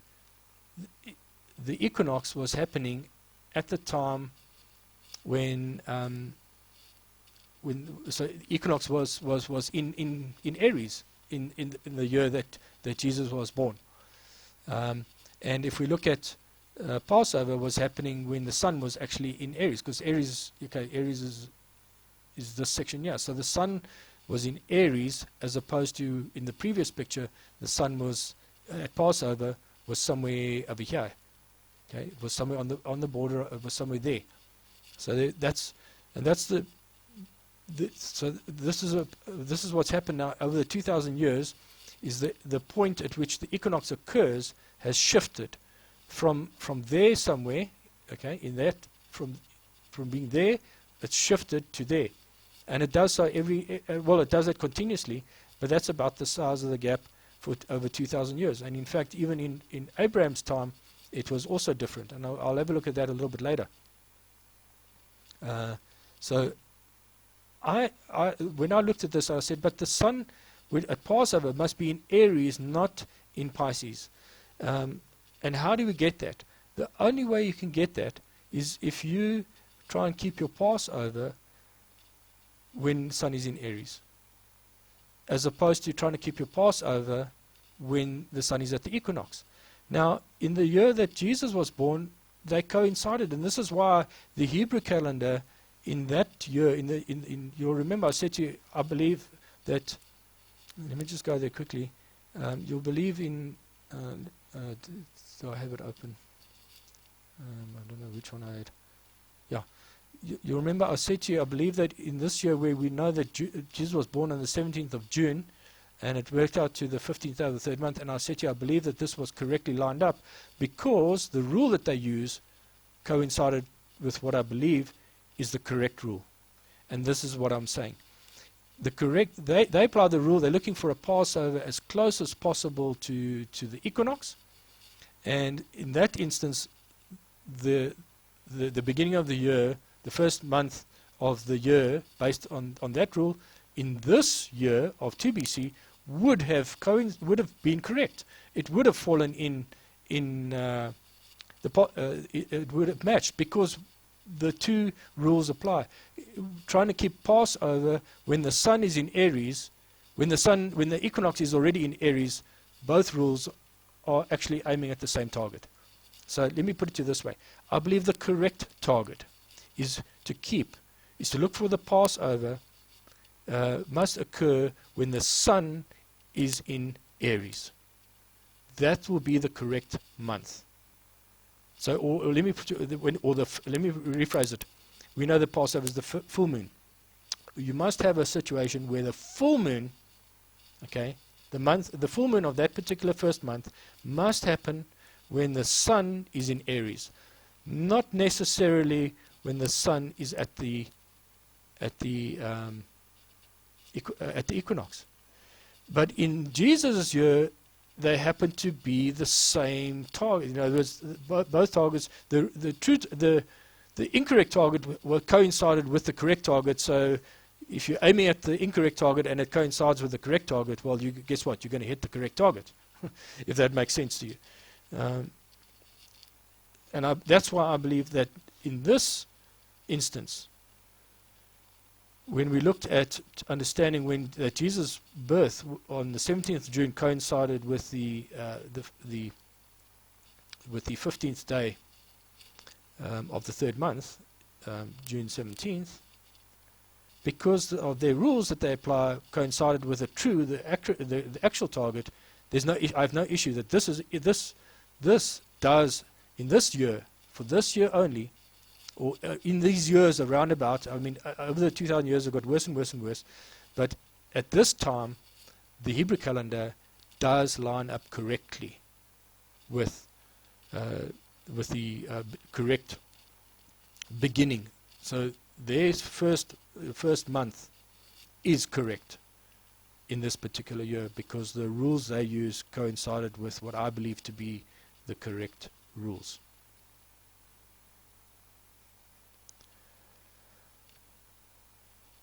So I'm going to try. I'm going to try and put this in a different way, and I know this is a concept that might be a little bit abstract to grasp. So what I've tried to do is to present it in a different way. When our parents told us, our parents told us that when you see a clock, and you see the little hand and the big hand pointing at the 12, then you know that it's midday or it's midnight. Okay, so let's just say it's midnight and it's the beginning of a new day. So when we saw the little hand and the big hand both pointing to the 12, we knew that's the beginning of the day. So that's the picture that we learned to understand the beginning of the day. Okay, and but if if I had to, for some other reason, if the clock had to be, so let's say we know the hanging point on this clock is probably there, right? So when we hang it up on the wall, it hangs up there. But if I had to hang this clock up on the wall so that it hung like that, okay? So it's hanging on the wall like that. So the hanging point is now, the hanging point behind the clock, okay, is here now, and the clock is hanging skew. Okay. Now my question to you is, do we now consider this to be the beginning of the day? Or do we still consider this to be the beginning of the day? Or midday, whatever you want to call it. Okay?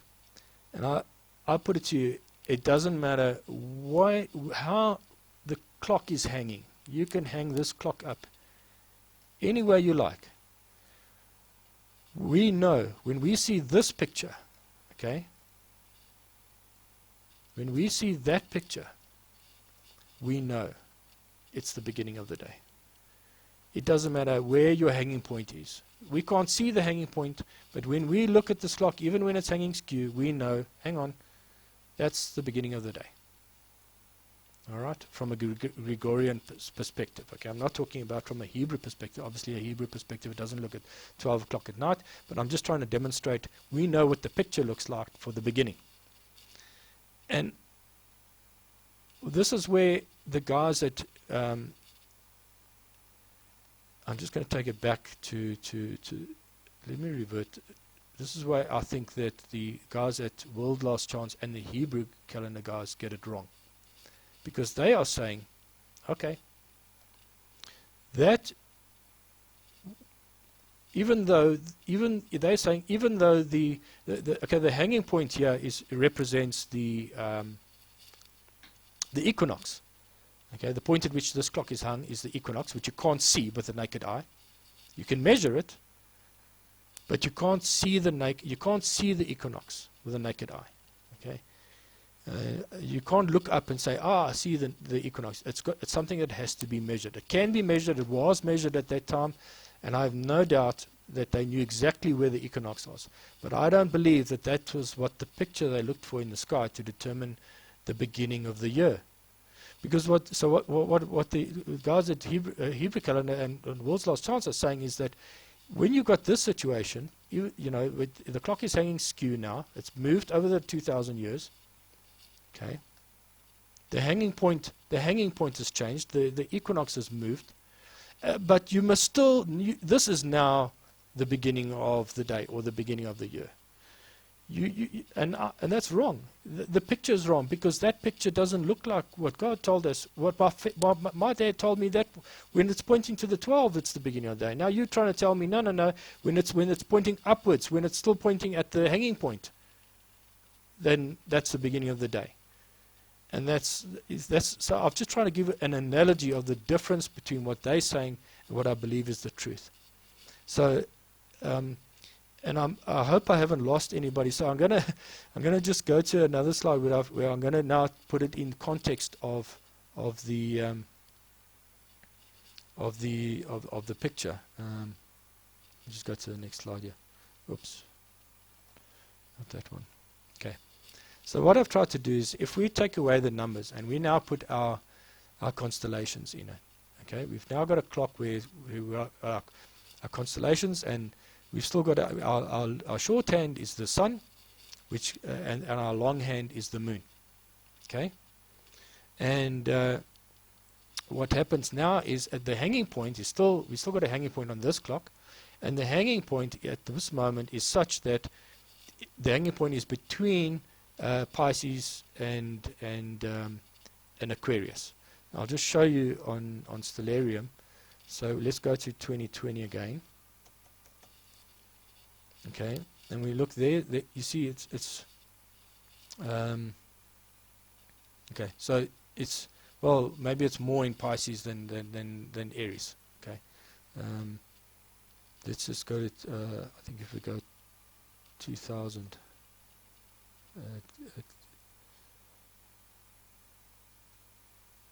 just trying to simulate that position. So what we're seeing here is that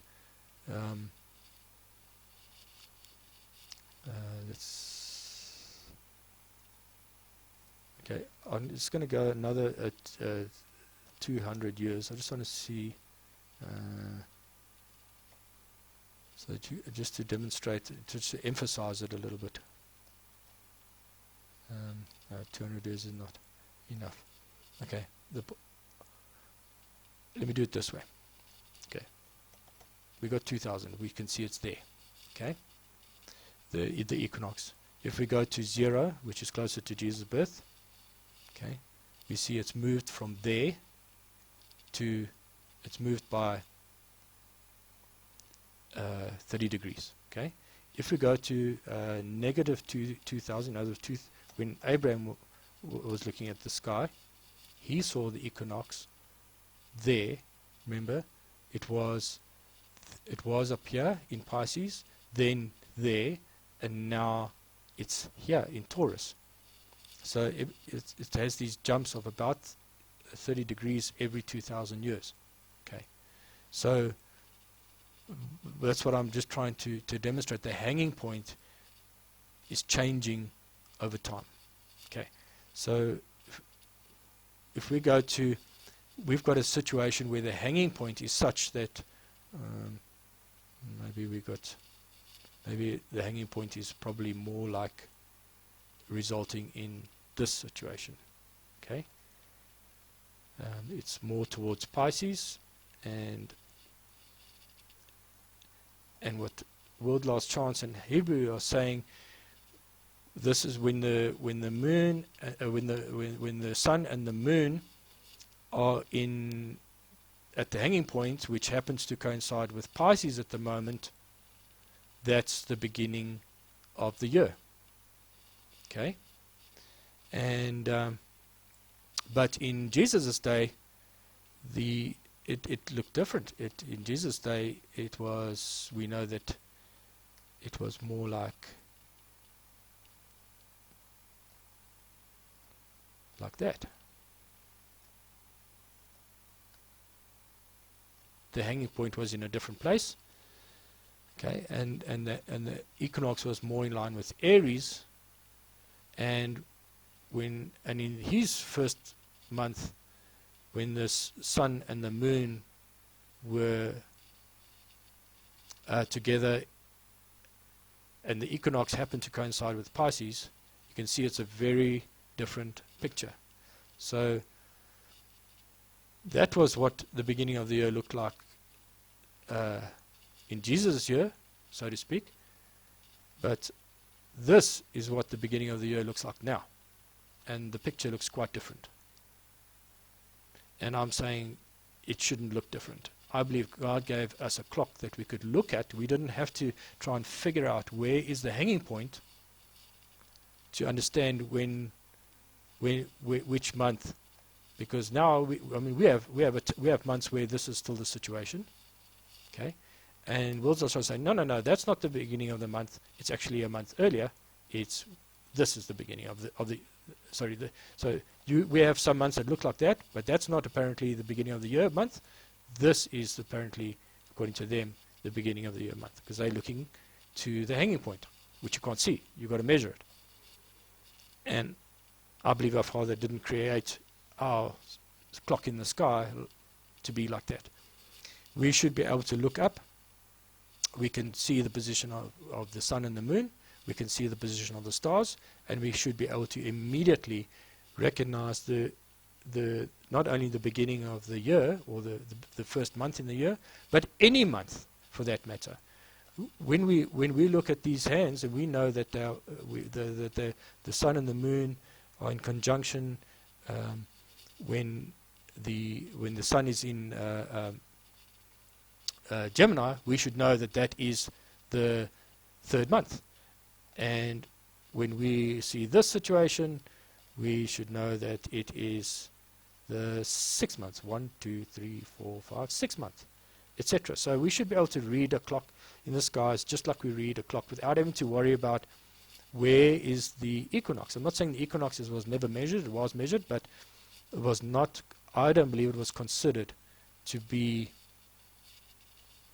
the determining factor as to when a year should start. Okay, so I've tried to create it pictorially in terms of the sun, moon, and stars. And I'm going to take you to one more slide, and I hope I haven't lost you guys completely in terms of what I'm trying to demonstrate. But hopefully this will, for those that are lost, this might help. Okay, the green clocks are the rules that I believe we should apply. Okay, and the orange clock is the rules that I believe are incorrect, that the Hebrew calendar guys and the World's Last Chance guys currently apply. So this is the picture that we have at the moment in our skies. When they say it's the beginning of the year, that's the picture we have. Okay, we've got the sun and the moon pointing at the equinox, which happens to coincide with the Pisces. Okay,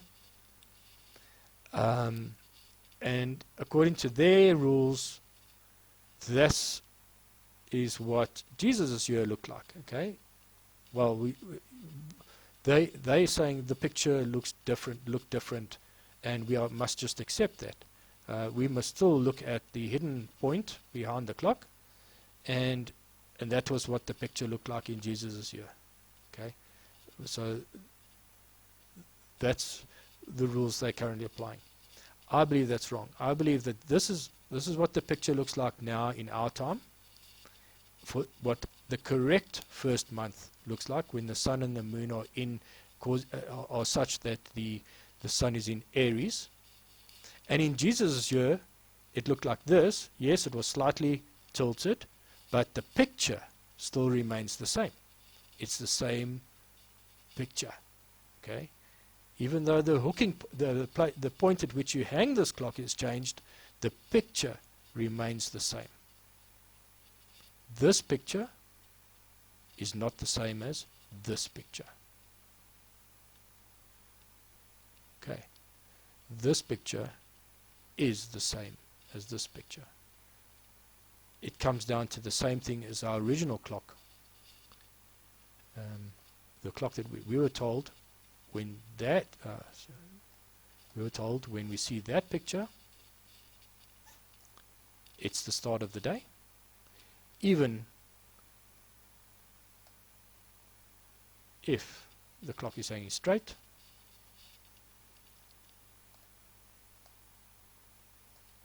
that picture is the start of the day. And that's why this is very important to understand.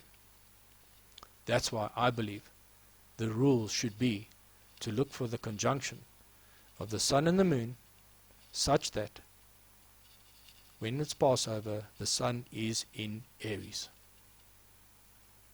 not at a hidden point. And when you do this, and you apply these rules consistently, the month always starts a month later than what these guys, approximately a month later. I believe they've been a month too early consistently for a very long time. And this year included. We've shown that this year they were a month too early, and it's because they're applying these rules and not these rules. And when you apply these rules consistently, even if you go back to the year 2000, even if you go back to Abraham's time, you will have this picture. And this is what I want to actually just touch on very briefly. If we think about 2 times of the year, let's talk about Moses' time. We know that in the scriptures, God said to him in Exodus 19, He said to him, this is your, I think, let's just go there quickly, because I just want to get, it's Exodus 19.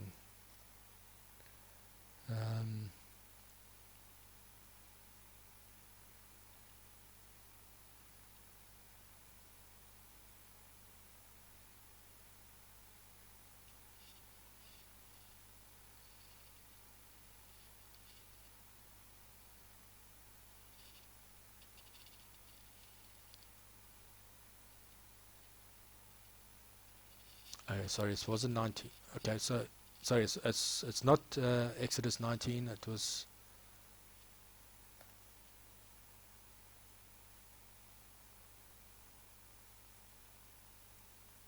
Yeah, sorry, it was Exodus 12. 19 is when they actually is the story of when they departed. But Exodus 12, the Lord spake unto Moses and Aaron in the land of Egypt, and he said, and saying, this month shall be unto you the beginning of months. It shall be the first month of the year to you. Speak unto all the congregation and of Israel, saying, in the 10th day of this month thou shalt take to them to every man a lamb according to the house of their fathers, a lamb for a house. So here we have a situation. God says, Moses, you see this new moon? This is your first new moon. This is the beginning of your year. And that's it. Nothing else. We're just told. That's all we're told. He was shown that this is the beginning of your year. This full moon is the beginning of it. We don't know what it was. What picture was he seeing? What was the defining factor in what made this particular moon peculiar? How do we know in the future that this particular full moon must be the one that we start the year in? And I just want to put to you that if you read the rest of the chapter, if you read the rest of chapter 12, this is all about selecting the lamb, the victim, okay, the sacrificial lamb, and it's called the victim, the definition of the word. Okay, so they select for themselves a sacrifice, and it's all about the lamb, the sacrificial lamb, and it's all about the sacrificial lamb. Right throughout, it's all about the sacrificial lamb. And I just want to suggest to you that I believe that what Moses, when he looked up in the sky, he knew that the sun was in Aries, which was pointing to the lamb. Okay. I believe he was in the sky, he was looking at Aries, which speaks. And we know that in Jesus, when Jesus was crucified, we know that the sun was in Aries. There's no doubt about that. We can see that from Stellarium. Okay, we showed that earlier. On 2 BC, Passover, the sun was in Aries. And I believe that when Moses looked up, he knew that the sun was in Aries, that this sun and this moon conjunction, which marked the beginning of the first month of the year, was when the sun was in Aries. I believe that's the picture he was looking at. Okay, it just makes sense to me because all the rest of the verse was all about the sacrificial lamb, which is what Aries is all about. Aries is speaking about the sacrificial lamb. And then I want to also suggest to you there's another story, the story of when Abraham was told to go and sacrifice his son on the altar. We're not told when that happened, which time of the year. As far as I'm aware, there's no evidence as to when it happened. But we know that whole story was a type and shadow of Jesus, of God sacrificing his own son for us at the Passover 2,000 years later. And I want to put to you that event, when God told Abraham to go and sacrifice your son on the altar to test him, I believe that happened when the sun and the moon were in conjunction in Aries, the beginning of the year, which happened to be the beginning of the year when Jesus was crucified, and it should be the beginning of the year for us also, even though the equinox has shifted over these last 4,000 years. So that's what I believe we should be using to determine the true beginning of the year. So the rules of trying to keep Passover close to the equinox, I believe, are inappropriate and out of line. And I believe we should be using a different set of rules.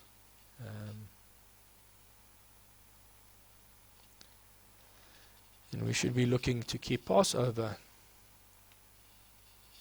when the sun and the moon conjunction is in Aries. And when I apply these rules, you will see that the year starts in April almost continuously. Even the adjustments, and I'm going to run through that with you guys a little bit. I'm going to go through to 2000 and just jump through a couple of years so that you can see how the beginning of the year stays in April on this particular version. There's one or two exception years where it jumps to as early. I think the earliest it ever goes to is the 30th of March. But all the other years stay in April. Stay in April, stay in April. Okay. So if we go to the year 2000, and remember that everything is calculated on the spreadsheet. Okay, everything is calculated. So the grayed out area is previous year, and it calculates the correct new position for the beginning of the year, for the year that I entered over there. Everything is nothing that has been pre-entered in, whether it's new moons, whether it's apogees, whether it's the position of the sun and the moon. Every instance is calculated for every single date. So every single day it's calculated afresh, and we determine afresh where the conjunction happens. So we're looking for a conjunction between the sun and where the sun is, that location, in relation to the moon. Okay, that and that, those two there. And what I'm doing mathematically is I'm looking to see that they fit in those. We know that the Aries. I've discovered that these two positions, when it's 8 degrees and 37.5 degrees, that's about 30 degrees. That's where the sun and the moon must be in conjunction between those two positions, and then it results in the Passover landing as close as possible to when the sun is in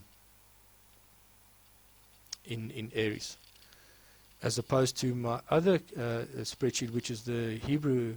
Yeah, we've got solstice start, and then we've got a different. You can see the positions there. Yeah, it's looking for a sun-moon conjunction between 3:48 and 26 degrees. That's related to keeping, the solstice, keeping the years, the Passover as close as possible to the equinox. Okay, I typed in here solstice, but I just realized that should be equinox start, and I just labeled it. So it's still a work in progress. Okay, so that's different. So the target, you can see the target area is different now to what. Let me just say that. Is different to our calendar. The target is different. Okay, there's our target. There's the beginning and end of the target. So that's the only difference between these two. Between these two spreadsheets, there's no other difference. All the other calculations are 100% identical. Just the target has been moved. That's the only thing I've done, and I've changed the color of the band. It's just to help me to distinguish which calendar I'm in, because other than that, they are identical. And now I'm going to flip through the years. So year 2000, we see here, the year 2000, the beginning was 5 April. And now I've got, this was a long year. Okay, so it was a 384-day year. And it ended in 23 April. And then the next year started on the 24th of April. Okay, so you can see, so if I go and change it to the next year, 2001. Now it should be a short year. You see, it's a short year. So we had a long year last. Now it's a short year. You see the 24th of April is now, so that's correct. We're starting on 24th of April, and it ends on 12th of April, and the next year will start on the 13th of April, and it's a short year. Okay, and you'll see that. Okay, we're not looking. The equinox in this instance is right up there, and it's Passover on this calendar will always, by definition. I'm not looking to make sure, I am looking to make sure Passover is after equinox, but because my target is way after the equinox, there is no way that I can have a Passover before the equinox situation. So that rule will still be met by far. Okay, so if we go to the next year,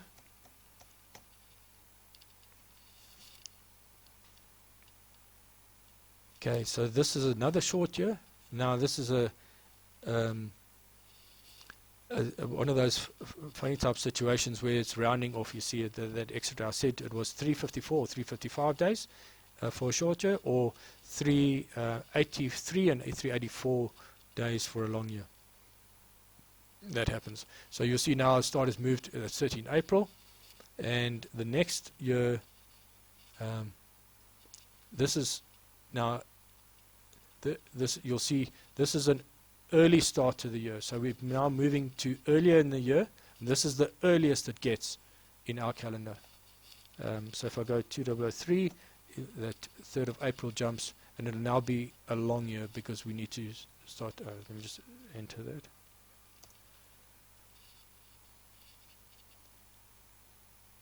Okay, see 3 April's moved, that's the beginning of the year now, and you see it's a long year. Okay, there's an instance of our 383, and it's a long year, and so now we're shifting the next year's start point later in the year again. So it's going from early April to late April, and then the year after that it'll move 10 days earlier, and then 10 days earlier, and then it jumps again. So towards the end of April, and then it moves to the middle of April, and then to the beginning of April, and it jumps to the end of April, and then to the middle of April, and to the beginning of April. So you've got 2 short years and a long year, 2 short years and a long year, 2 short years and a long year, consistently throughout. And I am not determining when that happens. That is absolutely determined by the position of the sun and the moon and the stars, or the sun and the moon in relation to the stars, the Aries constellation. Okay, so we've got a perfect situation where we are using the sun and the moon and the stars for our calendar. In this calendar, they're using the sun and the moon, that's it, because the equinox has got nothing to do with the stars. The position of this equinox has got nothing to do with the position of the stars. So where's the sun and the moon and the stars in determining this calendar? It's not. It uses the sun and the moon only. The sun and the moon in terms of the equinox, which is determined by the sun only. So the picture of the stars is never in this picture, and that's another reason why I believe that this calendar is wrong. Our calendar uses the sun, the moon, to determine they must be in the correct constellation, the sun and the moon and the stars. Just as God determined it in Genesis, He said the sun and the moon and the stars are there for us to determine our days and our appointed times. And now I just want to cover this because I meant to cover it earlier. Why is it so important that we get the calendar right? Are we just doing this for fun? Well, it is a tremendous amount of fun, but besides that, I believe it is absolutely important to worship on the correct Sabbaths for a start. So God's Sabbaths, Yahuwah's Sabbaths. He's given us His Sabbaths. It's not up to us to decide when the Sabbaths are. We must fall in line with His timing, not the other way around. And when we've got calendars that don't follow His clock, and He's given us His time, He's given us His time, He said, I'm giving you my timing in the sun, the moon, and the stars. And you must follow my timing in terms of when your Sabbaths are, and when your feast days are, and when your years are, and when your years start and end. And when we, as we are doing now, even though this whole thing is based on the calculation, we are following the rules that we're following the position of the sun and moon and stars the sun and the moon in relation to the stars according to what He told us to do. And I don't have a problem with calculating. Yes, I must just say to this, and I say to any calendar, must be verified against the real clock, the one that's up in the sky above our heads. We need to look up and verify the first day of the month. We should be able to see the first day of the month is a bit more difficult, but we know when the conjunction happened. And we know that the first sliver will happen on the first day of the working week. This first day of the working week, sorry, that's New Moon Day. This first day of the working week, we should see the first sliver, the first crescent. And we can verify it for ourselves. When we go up and look in the sky, we say, is our calendar correct? Was the 4th of April 2000, okay, we're in 2003 now, but in any particular year that we're up, we could say, okay, my calendar says it's this, but is it actually physically in the sky? Is it like that? And we should be able to verify it. And that's our final confirmation. But we like to know what's coming ahead, and we like to put up a calendar ahead of time. And I have no problem with calculating a calculator years in ahead, because we know that the position of the sun and the moon and the stars are perfectly calculatable. We can calculate. That's what Stellarium does. It's calculating these positions thousands of years before and thousands of years after, because we know what the formulas are. We've been able to determine the correct way. We've been able to determine how to calculate the exact position for any particular day, regardless of where we are and so there's no problem with calculating a calendar forward, but when we do that, we need to calculate the calendar forward and backwards based on the correct rules. And when you apply the incorrect rules, that's when things start going haywire.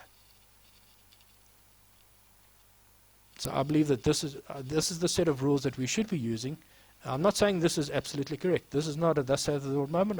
I'm just seeking the truth, like everybody else, like Nick van der Laan, like Michael Shabbat,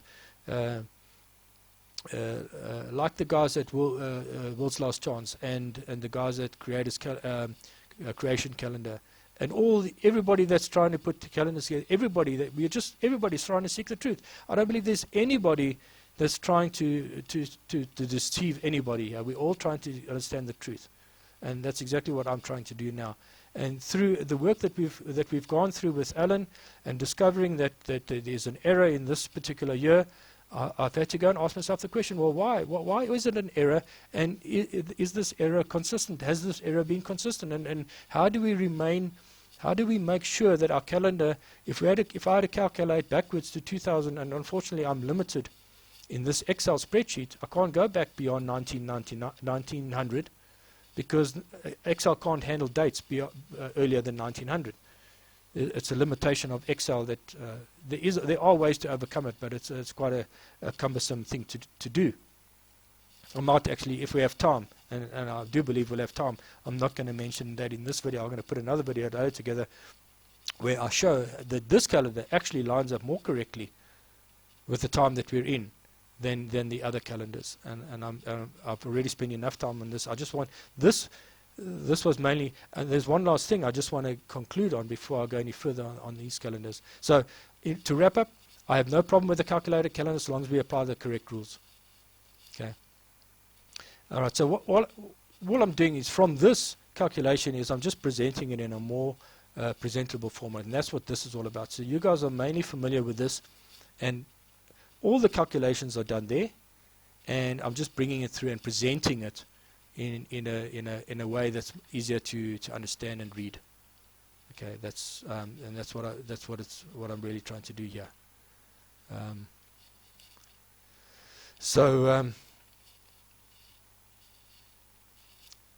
Yeah.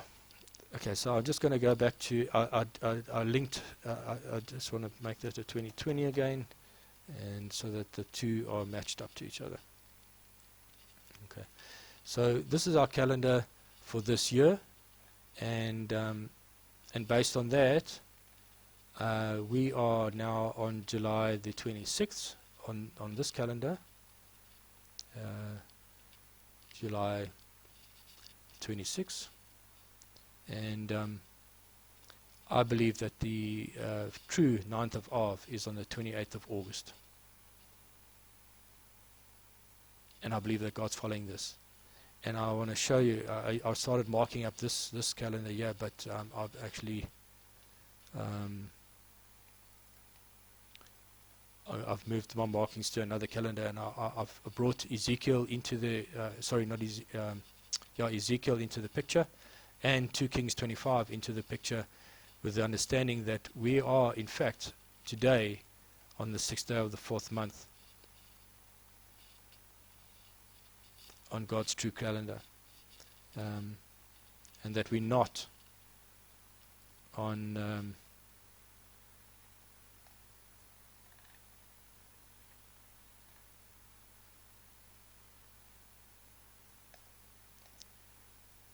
we're not on the 11th day of the 5th, July 26th. Let me just see if this thing, have I got it? Sorry, I've delinked those dates. I just want to put on 2020. Let's get it up to 2020. Okay. So we're 2020 and July 26th. 6 there. So we're not on the 6th day of the 5th month, as the Hebrew calendar would say. I believe we're a month earlier. Sorry, yeah, a month earlier. They started too early, and we are actually on the 6th day of the 4th month. We are still in the 4th month. We're not in the 5th month yet. And that has a whole lot of implications on our understanding with regards to what's going to happen over the next time period. And I'm going to get into that later. Okay.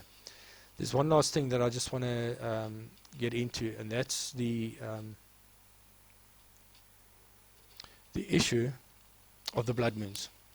And this is where, Alan, I'm sorry I've taken so long to get to this point.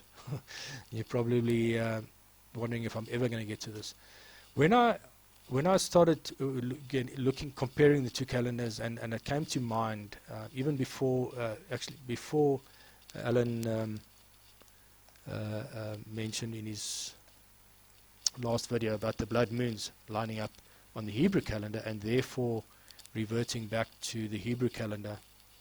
I'd already picked up that there was an issue with our calendar, this calendar that we're using now, in that the blood moons don't line up. Let me just link back. I just want to link back this thing so I can make changes on this side without having to, so that I can say it equals. Okay.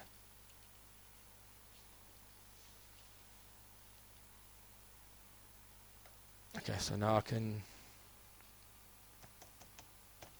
make changes to the date here without having to flip between this, the sheets. Okay, so this is 2014, and you'll see on 2014 on our calendar the blood moon lines up with the tabernacles and unleavened bread. But on the 2015 year, that was the other half of the tetrad. Because I should just show you. You'll see that they don't line up. Okay, this is 2015, and you'll see there's the blood moon there. So it doesn't line up, and the other one is not here because on this calendar, what I believe to be the true calendar, 2014 is a long year.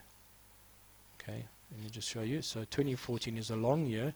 So the other blood moon, which fell actually on our calendar in the 13th month. On the Hebrew calendar, of course, it's different. So let me go to the Hebrew calendar and show you there. So we've got a problem. Okay, let me just conclude here. Our calendar has got a problem. On the 1 year, 2014, we line up.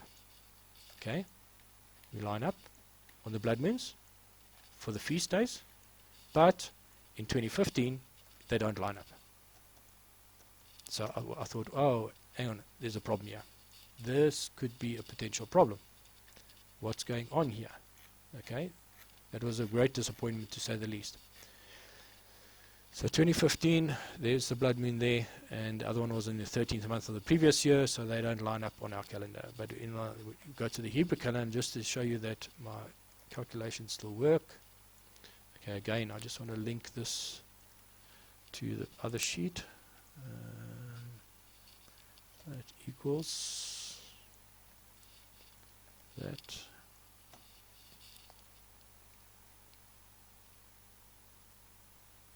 Okay, now I can change this one also. Right, so if I go to 2014 here, 2014,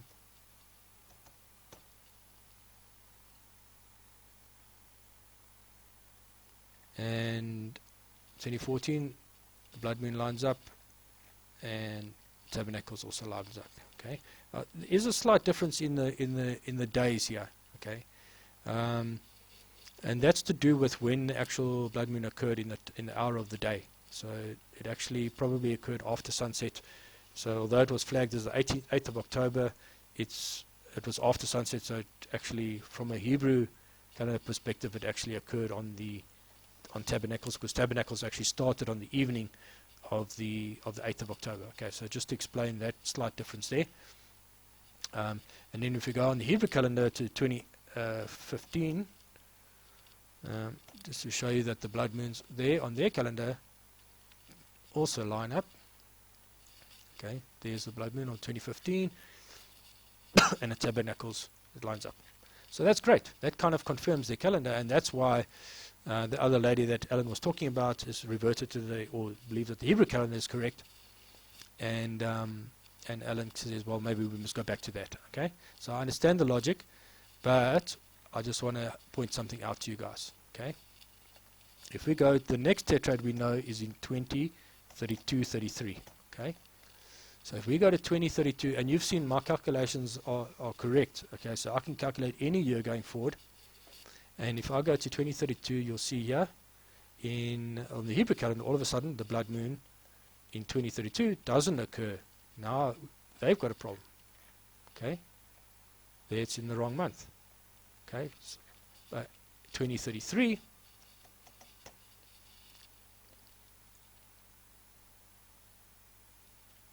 Okay. Again, we've got that day situation, the cutoff point. Okay, so it's just showing there on that day, but it comes to the timing. It's a timing issue. Okay, but it's still in the right ballpark there, and so is this one. Okay, so in the next tetrad, the Hebrew calendar has got a problem. One year lines up, and the other year doesn't. The 2032 doesn't line up, but 2033 does. But on our calendar, or what I call our calendar, or Yahuwah's calendar, or Yah's calendar, whatever you want to call it, okay, if we go to 2032,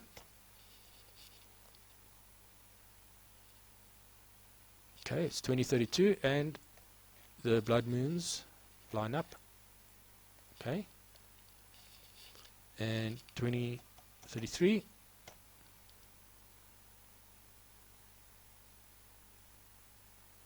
okay, it's 2033. See, it's 2033, and okay, this is again one of those day issues, but it's in that correct ballpark, and the same thing here. So we've got a situation here that Yahuwah's calendar, or our revised calendar, lines up perfectly with the tetrad in 2032, 33, but doesn't line up in 2014, 15. But the Hebrew calendar is the other way around. So now, which one is the correct calendar? And I cannot tell you what the answer is. This is something that each one of us has to decide. There's something going on here. There's something happening. And so for some other reason, God was confirming their calendar, but later on he's confirming this. It's the only thing I can think of. I don't know. It's just something to bear in mind. And that's why I said to Alan, let's not be too hasty about throwing out this calendar, which marks the beginning of the year 1 month later than the Hebrew calendar.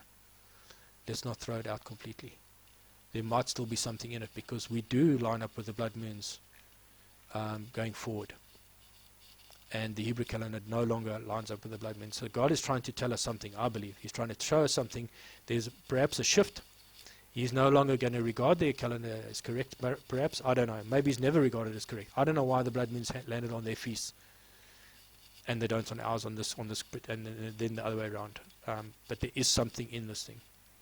And I think we will soon see whether, I'm hoping that we're going to have some confirmations happening in the next couple of weeks, or next week or two, to confirm whether we are correct in determining that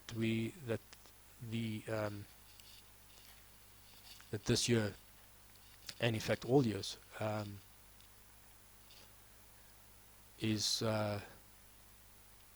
1 month later than the Hebrew calendar. So there's stuff in Ezekiel 1, you can go read it for yourself, that refers to the 5th day of the 4th month. And there's stuff in Ezekiel 3:16 that refers to well, if you count the number of days, it's actually pointing to the 12th day of the 4th month. And there's stuff in Ezekiel that's pointing to